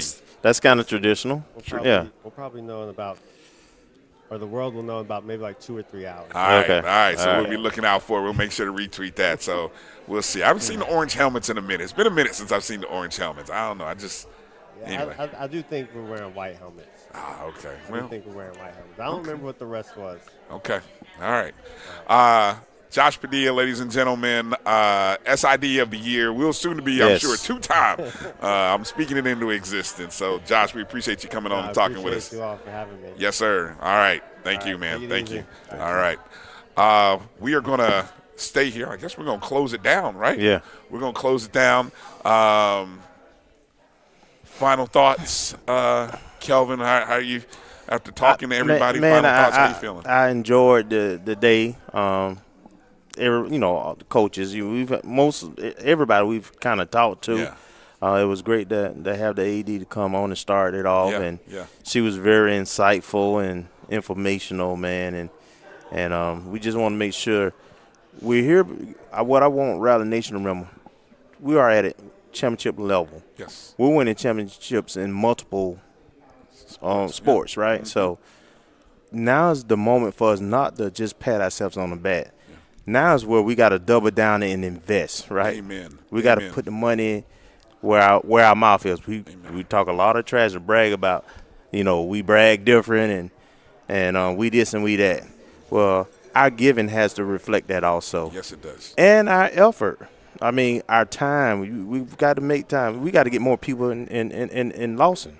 Yes. Right? To support the basketball. That's a revenue-generating sport if we show up. If we show up, yeah. Right? And though the records may not look like we want them right now, the quality of basketball being played and the caliber of athlete is better. 1,000. And it's going to continue to get better as long as we support. Mm-hmm. All right, we got to get out of that mindset, well, if they ain't winning, then what? No. These student athletes put a lot of time, these coaches, the staff, they put a lot of time into what they do. Yeah. And they take great pride. And it's very competitive among, right now, with everybody winning championships, that's the standard, right? Yeah. Everybody wants us to win. So let us be champions as alumni, as supporters of FAMU. Right now, we got the world watching us. Mm-hmm. We're going to be on national TV tomorrow. So I know we're going to look good from noon to 4. Let's look good when we're not on TV. Amen. All right. Well said. Marcus, what kind of wise words do you have for us? I don't have anything to add to that. And you just got to strike while the iron is hot. So, not only the 5 championships we've won across different sports since being in the SWAC. Yeah. 2 for volleyball. Well, I'm counting volleyball as 1. Volleyball, cross country, now football, tennis, and baseball. Yeah. And so we have other sports that we're still competing in the conference level. There's some we don't participate in. We don't have women's soccer. Mm-hmm. But there are other sports that are still ripe for the picking. So we need to strike while the iron is hot, not only for football and getting support there, revealing the schedule, taking advantage of all the PR that's coming with it. But we have PR in our other sports as well. Oh, yeah. So we need to magnify and multiply that to reflect Kelvin's sentiments and make sure we don't slip back, because everybody's looking and everybody's want to catch up. And you could just imagine if we had gotten that 3rd volleyball championship in a row, we would have had 6 and we would have swept the fall sports for championships. Yeah. Hey, it's been an amazing 2023. They might have checked to see if we signed that contract with one of the, remember those erasable ink pens back in elementary school? They would have checked to see if it could erase. They might have kicked us out if we would have got volleyball this year. I'll just conclude with, 30,000 plus Rattlers are going to be inside of the stadium. Now, that's not counting those watching around the nation, those who support. Again, as I said to AD Sykes, $18.87. If you did nothing else tomorrow from noon to 4, find that QR code, the Rattler Athletic Fund, I know we have. Yeah. We've tweeted it out on our show. We posted. I may No, post it out again. We need to post it. We need 30,000 Rattlers to just donate $18.87 on Saturday, because that money going right to athletics will help do so much. You guys do the math. Do the math on how much that is. That's significant revenue going right to athletics, and that's the difference, like Kelvin just said, that we can make. One day we can celebrate, boast, we can get all the gear and all that stuff and look great, but we have to give directly to our athletic department and university. That's where we need to be championship level and maintain and grow as an athletic department. So that's my challenge to Rattler Nation tomorrow from noon to 4. Find a way to get that $18.87 donated to the Rattler Athletic Fund going right to athletics, so that we can continue to grow and do some of the things that are going to come as a result of us winning this game tomorrow. Keep them rings. It's expensive to be a champion. It ain't cheap. Two of them. It ain't cheap. We got to have two of them. We got to chip in. Got to have two of them. Absolutely. Well, so we don't have South Carolina State talking about they got something we ain't got. Exactly. Yeah. Hey, for everybody who's been a part of this day, speaking on behalf of the Black College Sports Network, I know Dr. Cavill and Charles Bishop earlier in the day, Roy Evans, all day, Leah Green joining us. So a familiar seed of somebody on this show. Did a great job producing and doing everything in the background. And AD Drew, who was here. We thank everybody for stopping by, whether it be this morning or this afternoon, and all of you who have watched today and this afternoon. We appreciate you. Please make sure to retweet, share the feeds, share the show. There may be people who are working who didn't get to see it. Feel free to clip certain parts, whether it be on YouTube or Facebook, and we appreciate you watching the BCSN Game Time presentation from Dr. Cavill's inside the HBCU Sports Lab and the O&G Strike Zone. I'm Brian Fulford for my guys, Kelvin Rozier, Marcus Green, Kofi watching us. Long live Kofi. Long live Kofi. We're going to get it done tomorrow. Champions. And we thank you, Rattler Nation and HBCU Nation, for watching us. That's it. Rattlers, have a good night. Make sure you get to the stadium early, because VP Kamala Harris will be arriving sometime, so you need to make plans to get to the stadium about an hour earlier than what you thought you was going to get there, just so you make sure to get in for kickoff. You do not want to miss kickoff. Got it? Fangs up, Rattlers. Fangs up. A-Town down. We out.